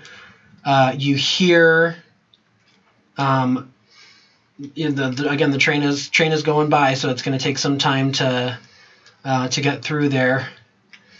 And after a few minutes, Park, it's going to be on your right, right there. You said Illyria Park. Can you spell that for me? I just want to get it. Lights. All right. So he does so. You're able to get in there. Can you spell Illyria Park for me? I just want to get a good idea of where you guys actually are. Can you spell Illyria Park? Sorry? Can you spell Illyria Park for me? I need to know where you guys are. Oh, Elyria. Illyria. Illyria Park on Race Street. Yeah, you guys. 48th and Race. Yeah, 48th and Race. Yeah. So yeah, you pull in there. You guys are way far north, like north of I-70 there. Made really good time. Normally that should be about a 15-minute drive, and you guys made it in like 7. Hey, it's the middle of the night. There's not much traffic. Not a whole lot of traffic. Well, I mean, towards the beginning there, he was swerving around cars because 5 Points is pretty busy around that time of night. Lots of bars and stuff like that. But once you get past like Cole, it is just straight shot there, no problems whatsoever. Okay, you guys pull into the park. It is quiet. We're gonna give it 25 minutes, and then we're gonna head back to the hospital. Okay. You guys have some time to heal up at this point if you like. You are at a park. There may be 1 or 2 pedestrians nearby if you need to feed. But you're going to have to do it quickly. I'm going to heal first and see what that does. I would like to administer to them, if I can.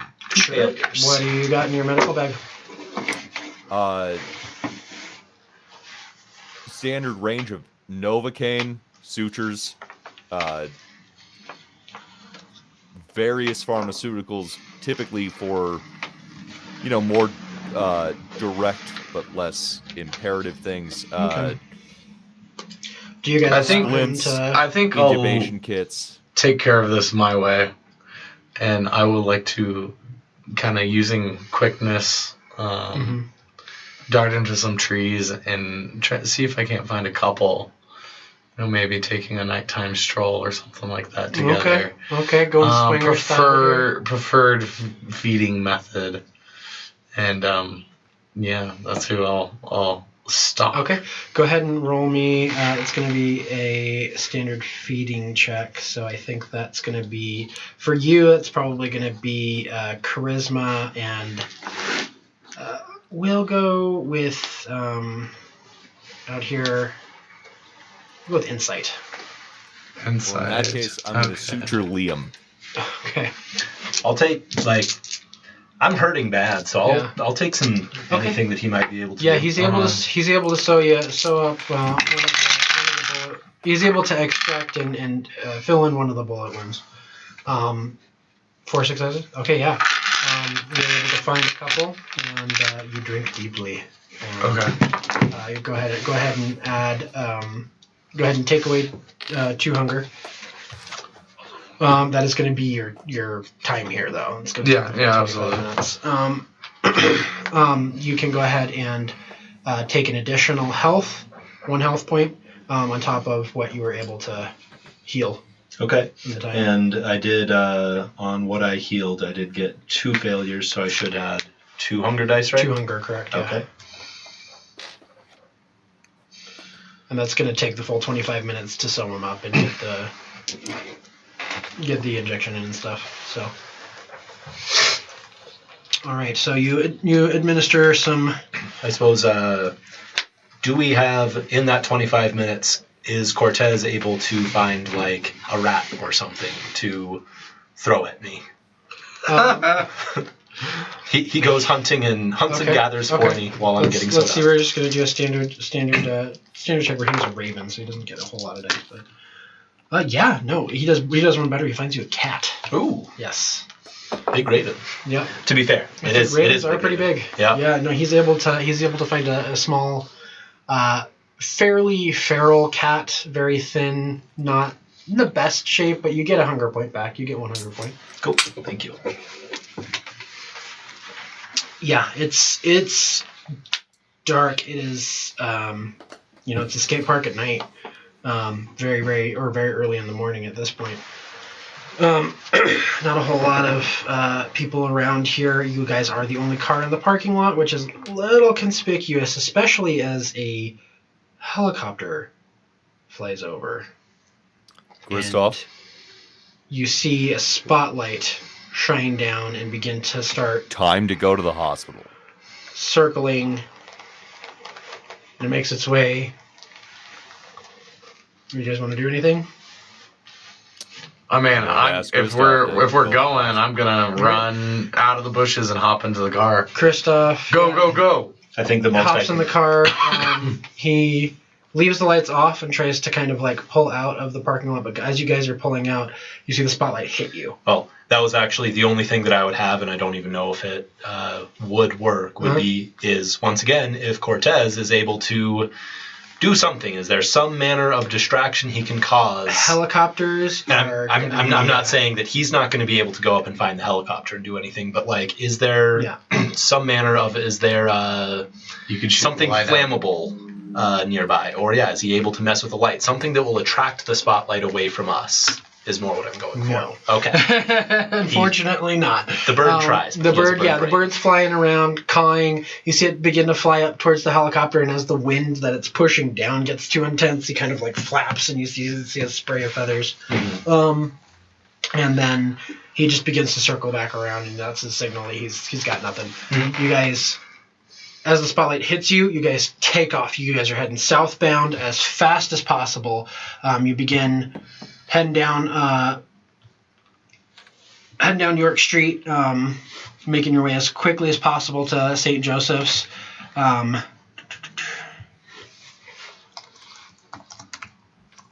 that is when you see two additional I'm going to SUVs. pick up my cell phone. I'm going to dial in a call. Okay. What kind of resources are you using for this? Well, let's see. I have several points towards domain. Domain. Okay. Which may help me here. Because how many I'm going to points? call in a flight for life Okay. to the Illyria Park.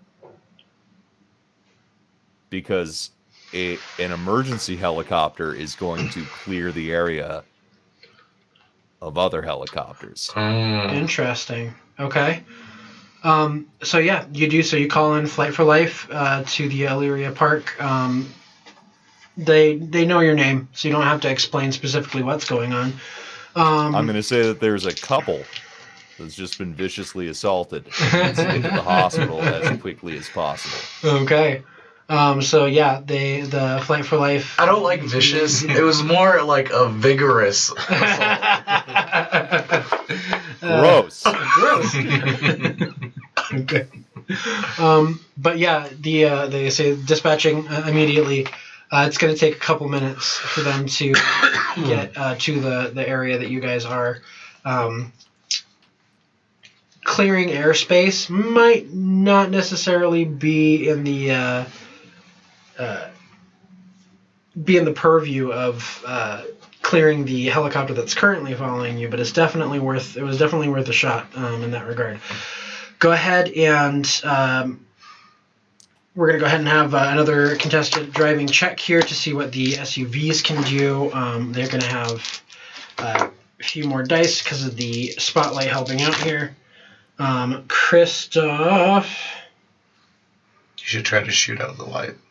is able to maneuver pretty well, and he's able to keep them from gaining on you guys. You do see two additional. You see one individual with the machine gun mounted comes back up and begins aiming at you guys again. A second individual leans out the side window, and you see he's holding on a sawed-off shotgun, and is looking to gain on you. He's on the passenger side, and of the car that would be on the driver's side from you guys. He's going to try and.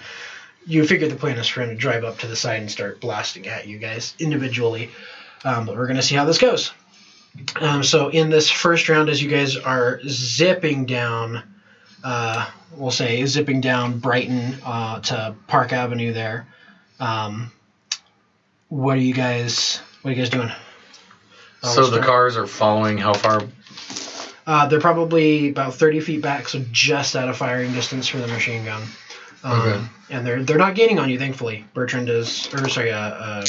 Christoph is managing to keep them at bay. But they are maneuvering, and they're getting ready to fire on you guys. Okay. Are they within sight? Can I look into their eyes, or It's pretty dark at night, and can they hear me? They can hear you. If They I can hear yelled you. at them, could they hear me? Absolutely, I think they could hear you over the engines. The helicopter's pretty high up. That's not making too much noise. So I'd say go ahead and roll me a Like to yell at them? composure and performance. And performance. This wouldn't be acting or seduction. No. One of those is cock, so I'm just gonna re-roll that one. Two successes. 2 successes. It's not going to cut it, unfortunately. These Okay. guys are coming They can hear for me. you.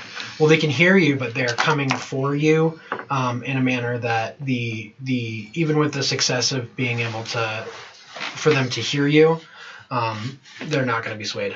You'd have to probably be looking at the 4 to 5. Oh, I was gonna act. All I need to do is get them to hear me, and then I can mesmerize them. Okay. So That's what I wanted to do. we'll say with this particular scenario, unfortunately, 2 is not going to cut it. Okay. You cannot project over the noise of the engines in the helicopter there. So Okay, sounds good. yeah.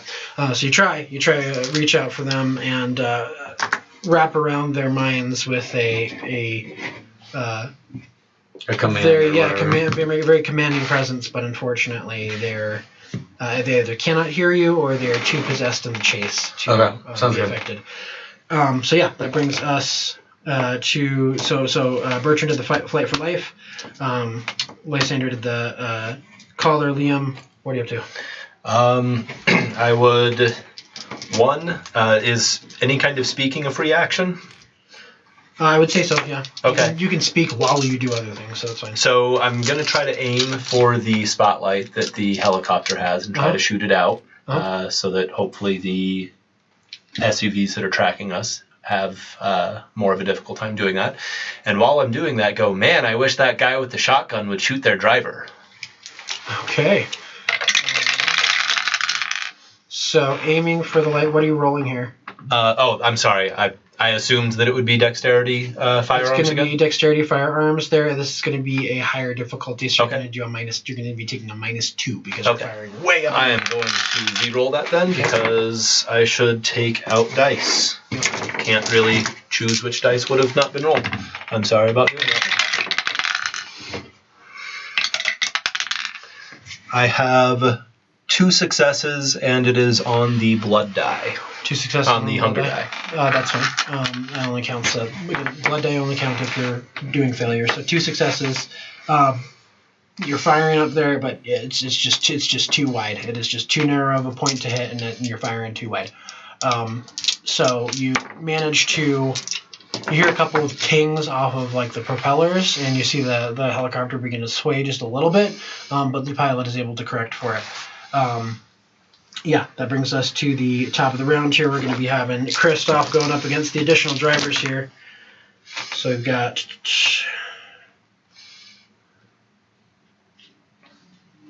so yeah, they begin to gain on you. They get just within range for the machine guns. You hear it revving up, and they begin to...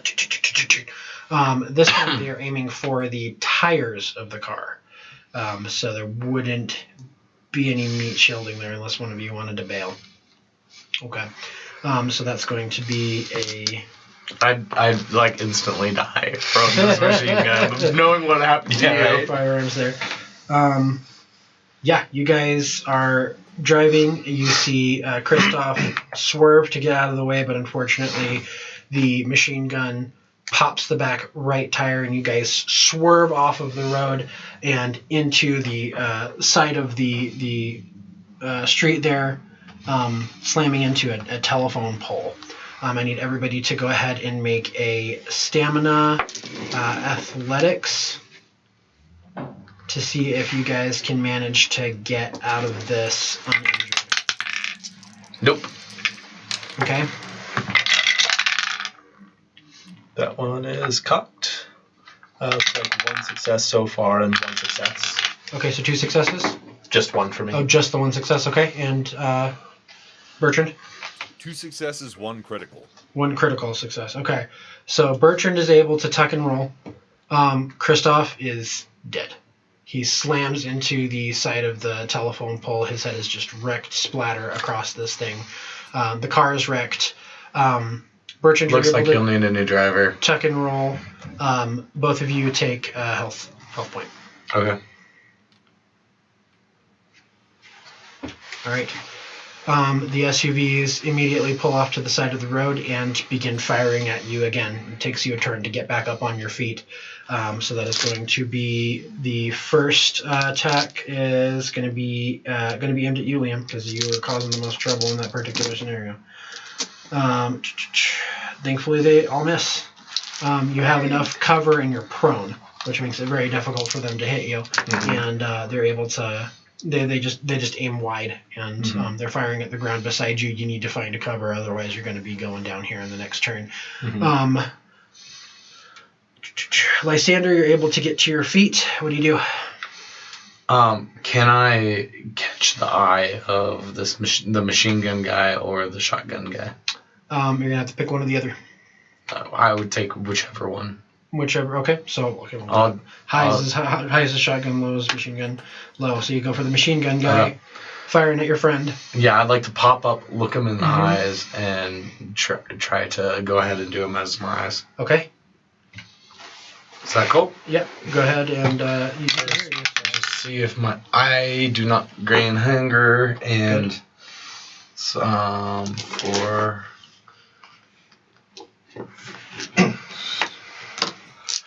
So this is contested. Do I need to tell you what it's contested against? No, he's going to have just a standard check here. Okay. So 3 successes. 3 successes. He is able to resist. What? He is. He got 3 successes as well. Okay. So he's able to beats it. He was able to resist. Okay. Well, then I will hide. Okay. It's gonna take you again. That was your turn to try and mesmerize him. So you're gonna be able to hide next turn. I can't do. I have my free action. Oh yeah, sorry, I forgot. Mesmerize is a free action for you. Oh no, it's the rapid reflexes that I can do as like a free. So that's right. It's your celerity. So yes, cool? you're able to take cover as a free action. Not an issue there. Bertrand, you were able to tuck and roll, so you get your full turn there. I'm gonna book towards the nearest building cover I can get. Okay. And I'm calling it an active shooter. Okay. So that'll be your. So how many points in domain do you have?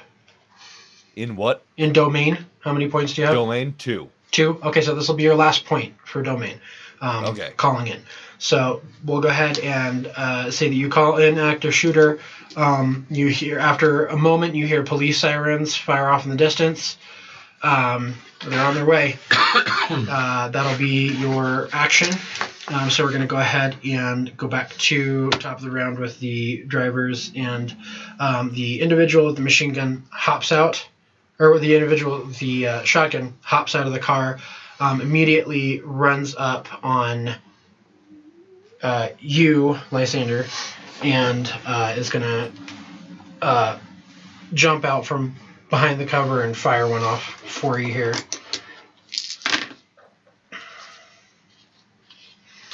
So you're going to take, it's going to hit, and you're going to take 2 damage. So 2 damage? Yeah. Okay. From the shotgun blast there. You have the chance to respond. Like I could do something back? Yeah, so this is going to be, so when with combat here, it's going to be face-offs, or facing off. So his turn means that you have your chance to take your turn now. Okay. Am I still able to? Do I have to fight him, or can I try to? You can do whatever you would like. I'm gonna try to mesmerize him just because that's my. Okay. That's what I'm good at, so I might as well stick with. I am gonna gain hunger. Gain hunger. And then it's contested.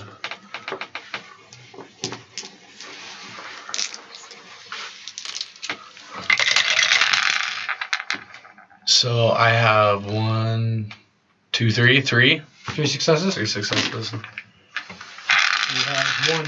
So yeah, you're able to mesmerize him. Okay, I will tell him to run up and shoot the guy with the machine gun on the machine gun. Okay, so shoot the machine gunner. And then I'm gonna nurse my bloody self as I barely grip onto my own life. All right. So yeah, you're not doing. You're doing pretty. I'm doing awful. Poorly. I am in bad shape. Okay, so the second gunman is going to continue to try and fire on Liam,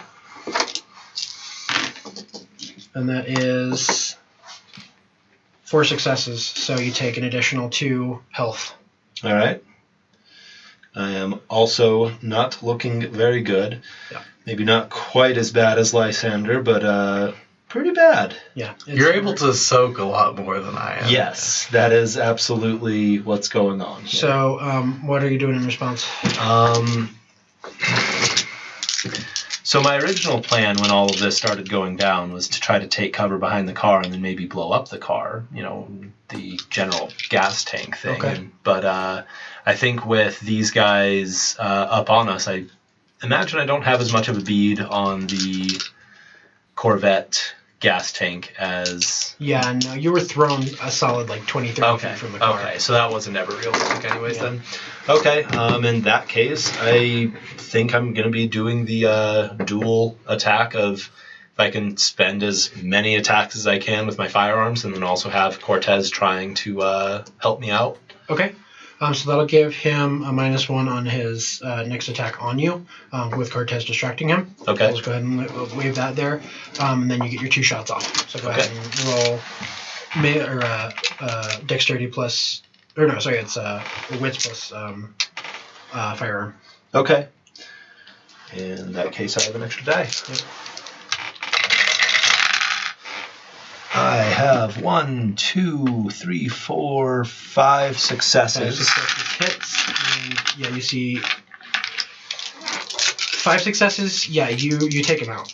Okay, Yeah, he's gone. I mean, all that's popping up above the turret at this point is his head. It would be very hard to hit him in general, but you rolled very, very high, so you just see the body fly back. The blood coats the back of the car. The driver sees this happen and hops out and pulls out a Glock and begins firing at you. So he's going to get 2 shots off here.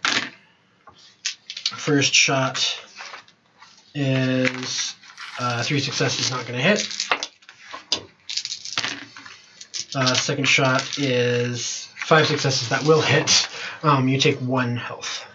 Okay. And then do I get my second shot against him? You can go ahead and take your second shot against him, yes. Alright, 1, 2, 3, 4, 5, 6, 7. 7? Yeah, Yeah, that was an insane roll. Yeah, you were able to. You get your second shot off. It hits him center mass. He's not doing well there. We're gonna have. He's still coming at you though. Okay. Okay. Gunman is out. Right there. Coming to you, Bertrand. Hippocratic oath. I'm gonna run out and try to get Lysander. Okay. You get. It's gonna trigger a couple of shots from the driver of the second vehicle. So he's gonna lean out the window and try and get a couple shots at you. 1 does not make it, so he'll go ahead and. Oh, shoot. Yes, that one's gone. Tonight. That's okay. Second one is only 2, so yeah, no, he misses both shots there. The second gunman, the second gunman, the one with the shotgun, sees the machine gunner go down, shakes off, turns immediately back at you. Oh no. So it's going to take your full turn to get to Lysander. Yeah, you run, you dodge the 2 bullets that come at you. You're at Lysander. Lysander, you see the man with the shotgun run up to you, and he's going to take another shot at you. Okay. He's going to have to reload after this.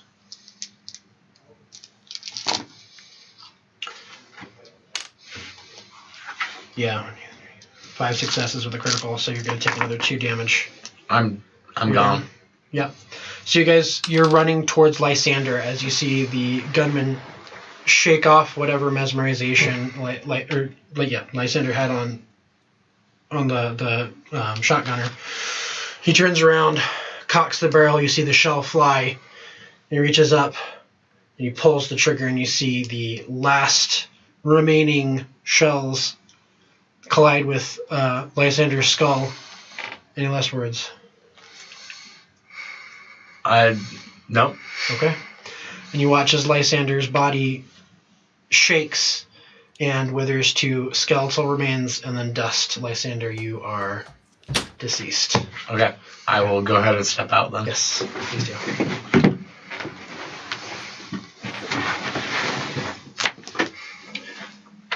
We lost him. We lost one. All right. Continuing on. This brings us up to Liam. All right, my turn. Who all is here? I've got the driver, the other So person. we have, you've taken out the machine gunner.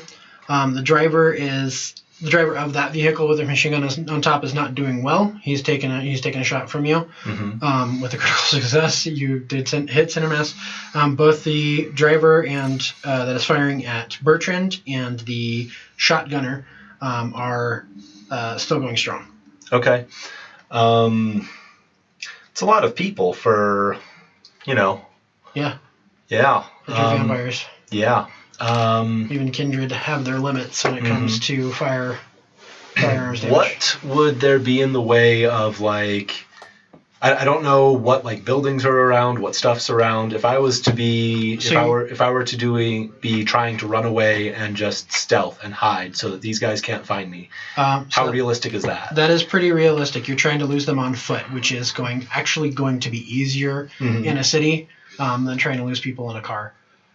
So if you're gonna try and dip here, that's going to be your stamina and streetwise, to try and get a route going by foot that you know is probably going to reach. You're going to reach a hiding place before these individuals can get to you. And can I throw some willpower at that? Absolutely. Go ahead and add as many willpower dice as you would like. All the willpower. If you want to use all of it. This isn't a great pool for me, and I care about getting away. Sorry, Bertrand. I don't actually know you. That is 1. What are you? It's a 7. 2, 3, 4, 5 successes. 5 successes. All right. Yeah, you are able to outrun the driver. And I have no willpower now. That was all of it. All right. So the driver that was engaged with you immediately goes after you. You see him shout over his shoulder. He's like, "Hey, one's getting away!" And he comes after you. He's firing off his gun as he chases you and is unable to hit you. You're able to make it down the alleyway towards the exit street, running down the way, getting into a fairly large crowd of bar hoppers that are on their way to the next bar. And then as they duck into the bar, you're able to get into a parking lot nearby and in between two cars, and you're able to lose these guys. You see them run by down the alleyway, and you've lost them. Bertrand, what are you doing? Oh, I just saw Lysander eat it. Mm-hmm.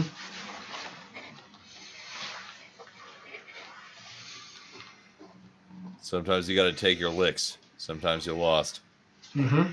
All right, I'm going to duck out into cover. Okay, so you're trying to lose him as well? You've got one guy following you.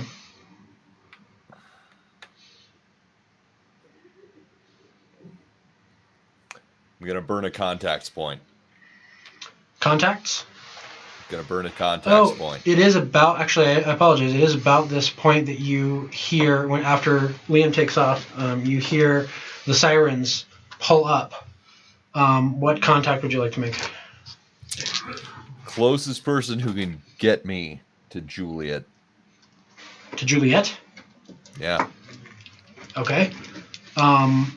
Most of your contacts are probably going to be, unless it specifically states that they are kindred, your contacts are probably going to be mortals. So, okay. Yeah. Separate deal. Yeah. Then allies. Allies? Okay, that would definitely be kindred there. And all I want to say is, tell her she got her call. Go ahead and roll a wits plus charisma. Or sorry, it's going to be. Is there a charisma? There isn't a charisma. So it's going to be wits plus etiquette there.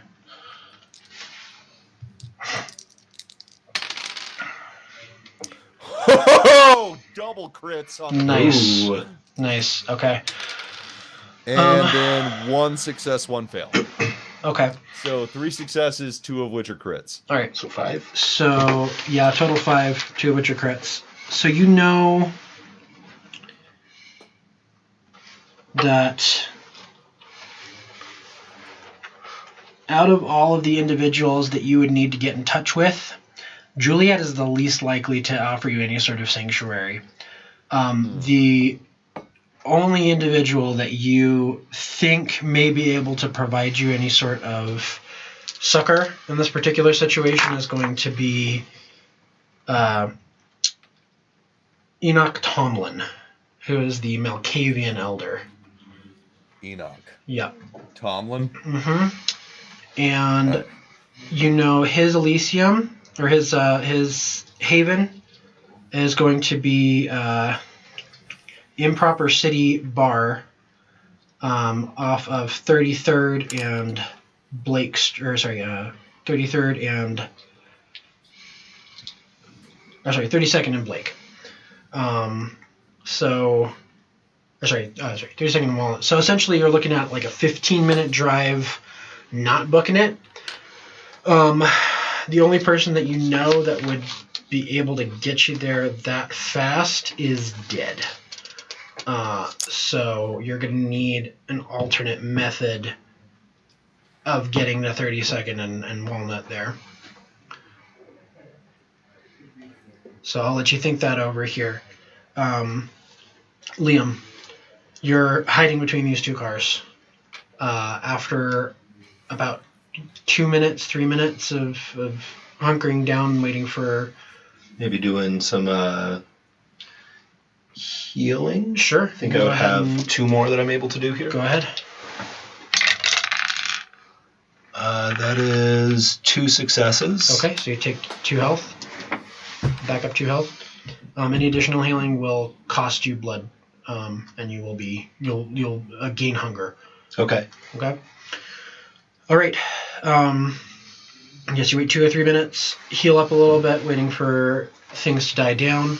You hear sirens off in the distance, additional gunshots, and you are waiting in anticipation of somebody to jump out and just wreck you.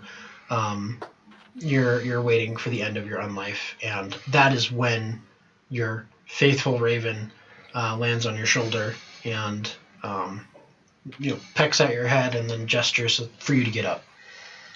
The coast is clear at this particular point in time. Okay. So you're up. You are free of any sort of trail at this particular point in time. What are you doing?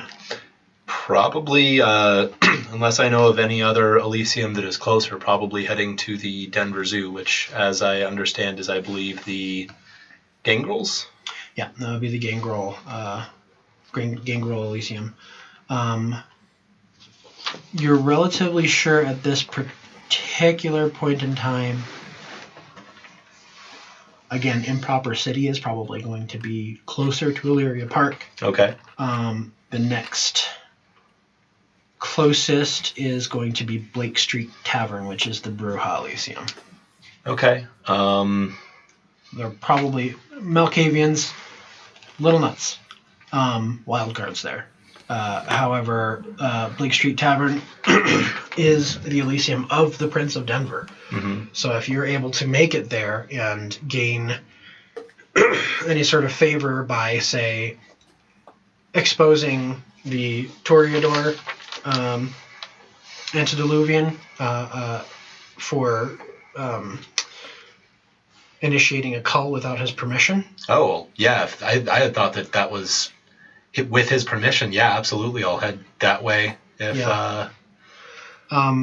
he had not signed off on that. Yeah, he was the one that was signing off on all of the sirens. Gotcha. So you're relatively sure at this point that he doesn't know about this. Mm-hmm. Just doesn't make sense. Mm-hmm. So you're heading back down there. How are you getting there?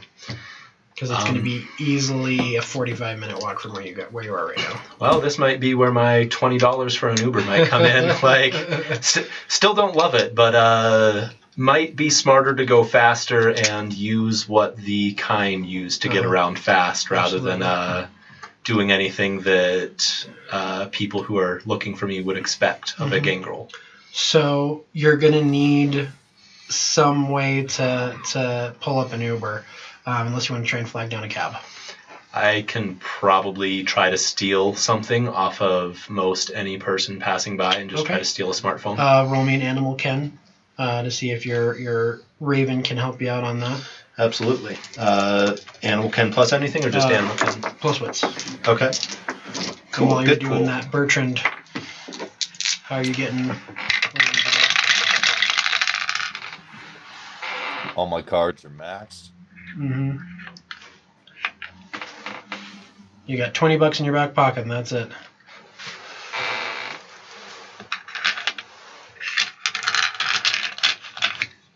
I'll let you think about it just for another little minute here. 4 successes? Mm-hmm. Okay, yeah, no, you're able to...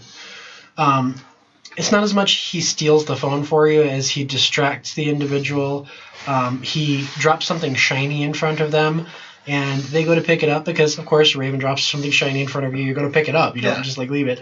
It's a piece of glass, but as they are bent forwards, you can see the phone in your pocket. You bump into them as you walk by and swipe the phone out from the back. Not too difficult. It's a little convoluted of a plan, but you get there. Mm-hmm. You swipe open their phone. Idiots don't have it password protected. You're fine. I pull up the Uber app. You realize the guy's name's Matt, and you are able to get an Uber at the corner of 37th and we'll say 37th and Marion Street, which is where you are now. You wait a few minutes, and the car eventually pulls up. They ask for your name. You say Liam. Sorry. Drive off. I forgot that I had the other phone. Yeah, you shucks. did. And so they drive off because downtown Denver, and they give you the wrong name. Yeah. Well, shucks. All right.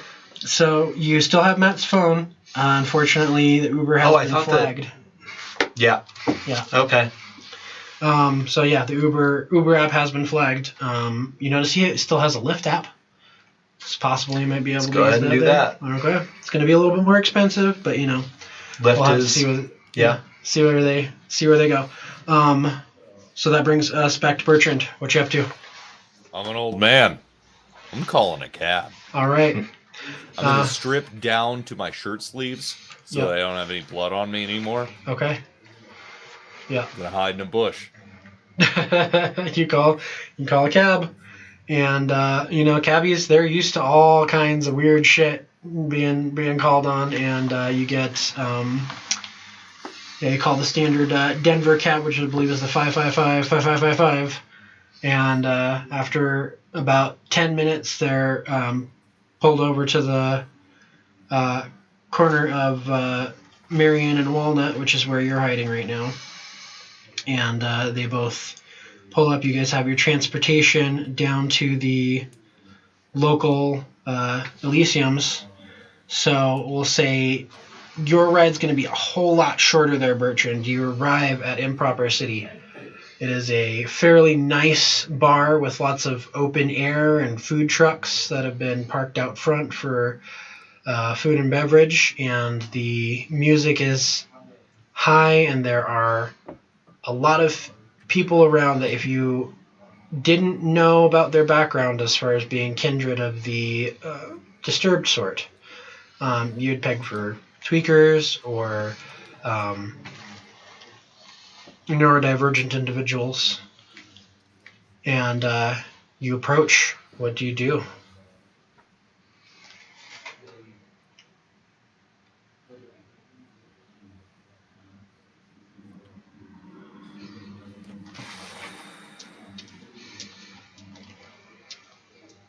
Okay, thank you. You arrive at the Elysium. What are you doing at the Elysium there?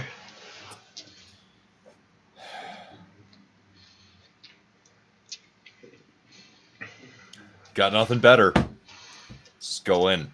Okay. You see, sitting above the bar on the second story, a fairly old looking individual. Harsh lights are shining down on his particular corner of the bar, and you recognize this as the most powerful kindred in the current vicinity. This is Enoch Tomlin, the Malkavian Elder. So, what do you do?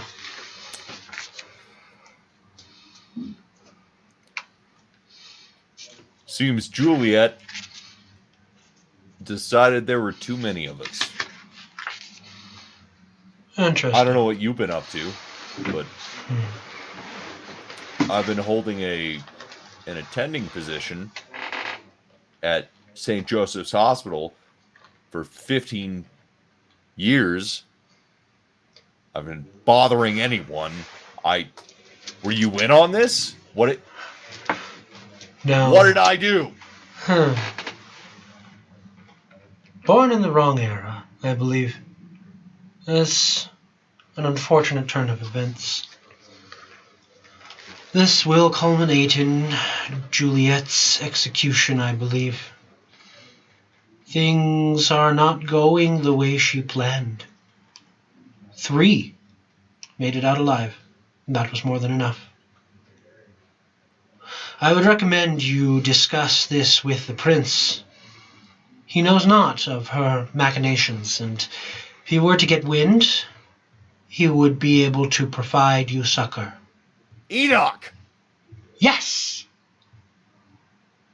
I have not taken a life in 15 years. Admirable. And I watched double digits die today. Such is the life and violent world of the kindred. I'm Not sorry. my life. Not my life. Now it is.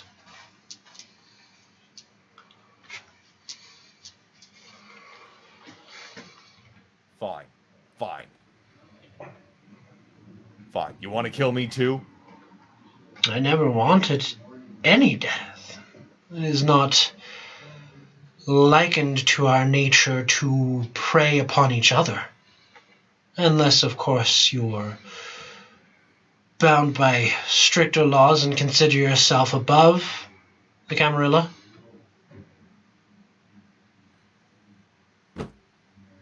What do you want of me, neonate? A shower and a night's sleep. Get out of your hair. That can be provided. There is a safe house 2 blocks from here. You will come back to me in 2 days' time, I think, and find your debt will be paid, or you will perish. Either way. I understand. Fly in the face of an elder again. This is a warning, not a threat. You will not find any Elysium or home to be safe. My advice? Flee. If you do not wish to, that is your choice. Vagon. He waves off and you see 2 Malkavians begin to kind of move forward and escort you out of the building. You're taken to a safe house 2 blocks away. You're locked in. Both Malkavians sit outside. It is a very ramshackle, just shed out the back of somebody's property that appears to have been rented out, maybe retrofitted from a garage. There's a bed, a bathroom, and that's it. And you find your rest. You are safe for the night. You reach the brewery.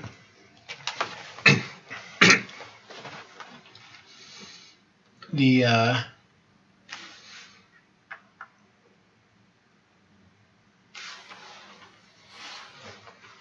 Blake Street, I believe, the Blake Street bar.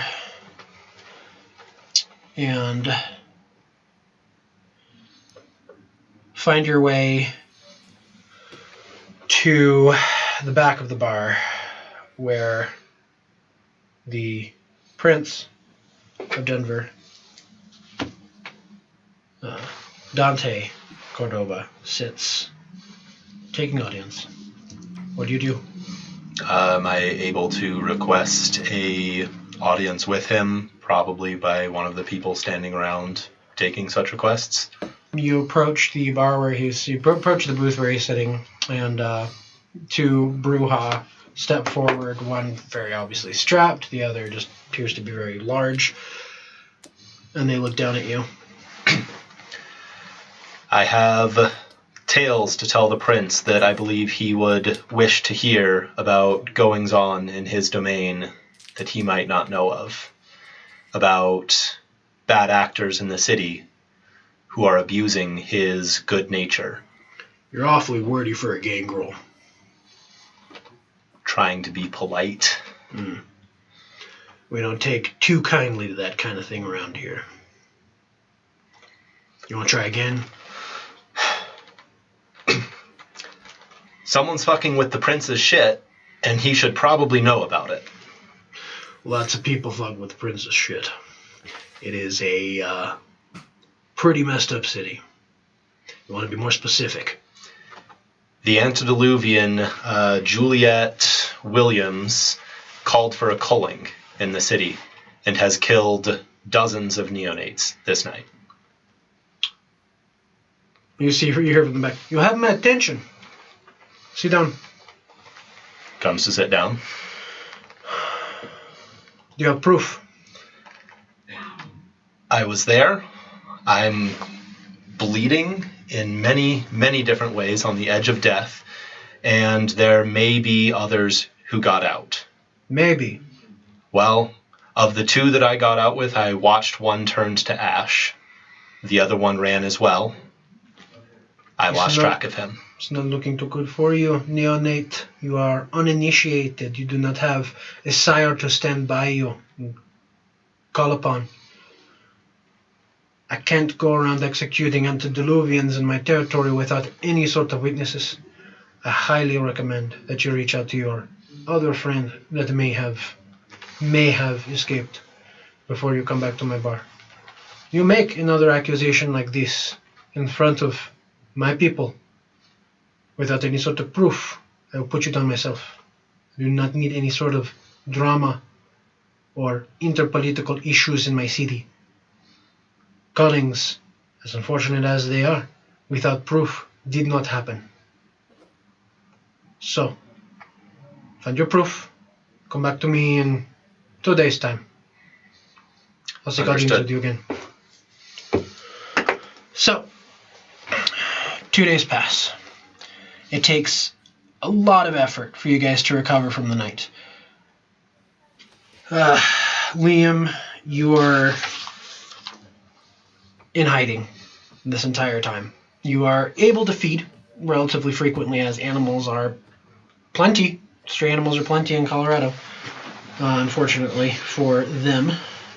And Bertrand, you find the safe house for the night, but are unable to go back to your position at the hospital as you find it's being watched. You are eventually walking through one of the open areas in a park at night when you see a familiar raven land in front of you. It begins to peck at the now sodden and dusty shoes that you wear and caws at you twice, and then flies off in a specific direction. Do you follow?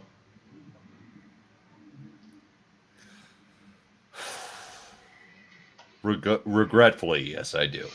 All right. You do so. Hiding in a large overgrown section of the park where bushes begin to meld with dead trees, the smell of festering dead animals assaults your nostrils. It's unpleasant, but a familiar face peeks out from between the branches. Been looking for you everywhere. The prince. I figured.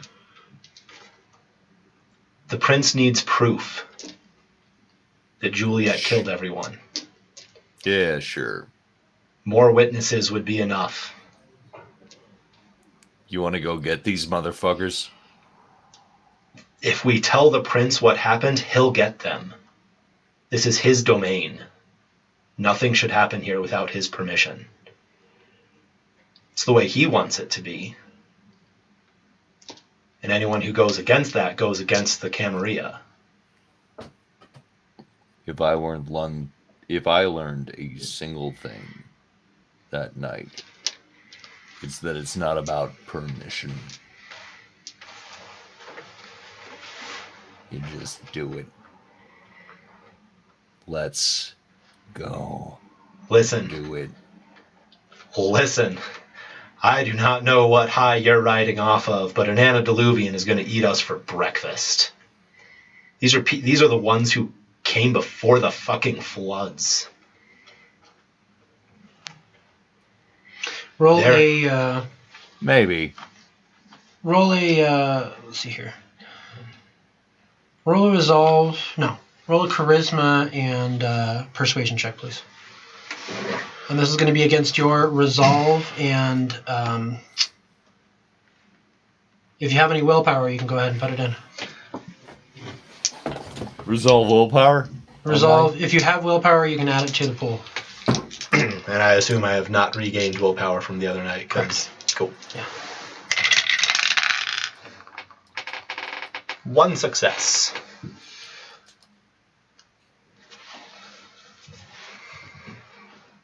Oh, right. Sorry, You're using the old sheet there, so that's going to be... Apologize here. That's going to be your... we'll say this is just going to be a straight charisma roll for you, unless you want to add willpower. Straight charisma, maybe intimidation? Or no, I don't have any points. No, for that. yeah, So, no, all right, no straight additional charisma. abilities, yeah. Straight charisma.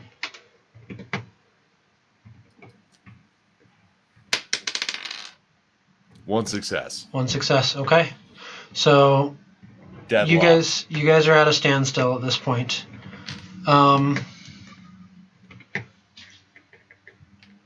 Either way, you're going to need help. And things are beginning to get darker. In the world of darkness, things are difficult at the best of times and impossible at the worst of times. Listen, the way I see this happening is either we get help from the powers that be in this city, or we run. I'm not going to be going up against an antediluvian with you. I don't feel like dying.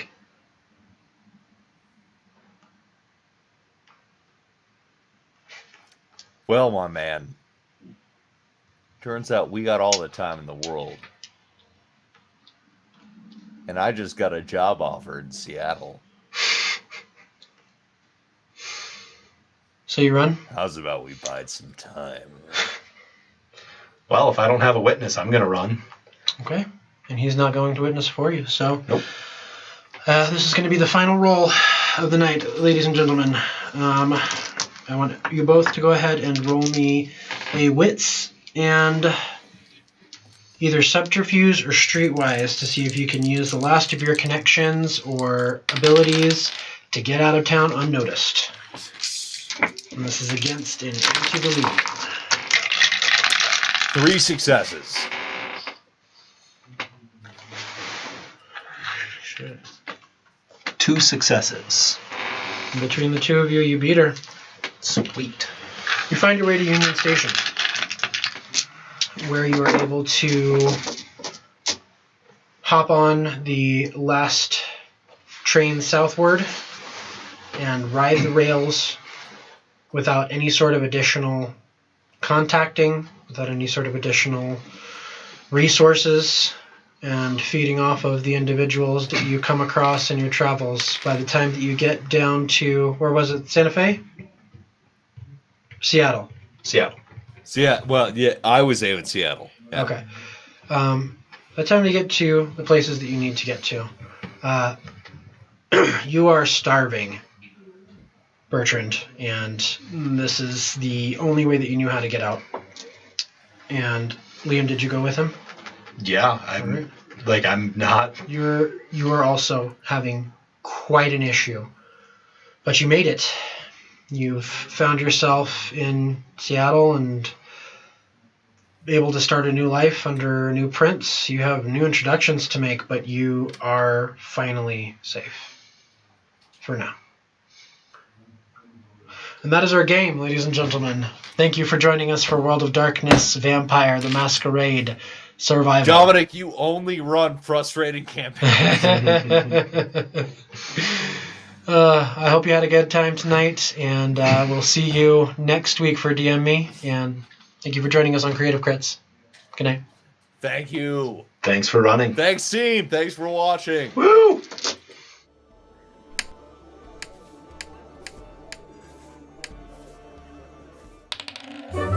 next.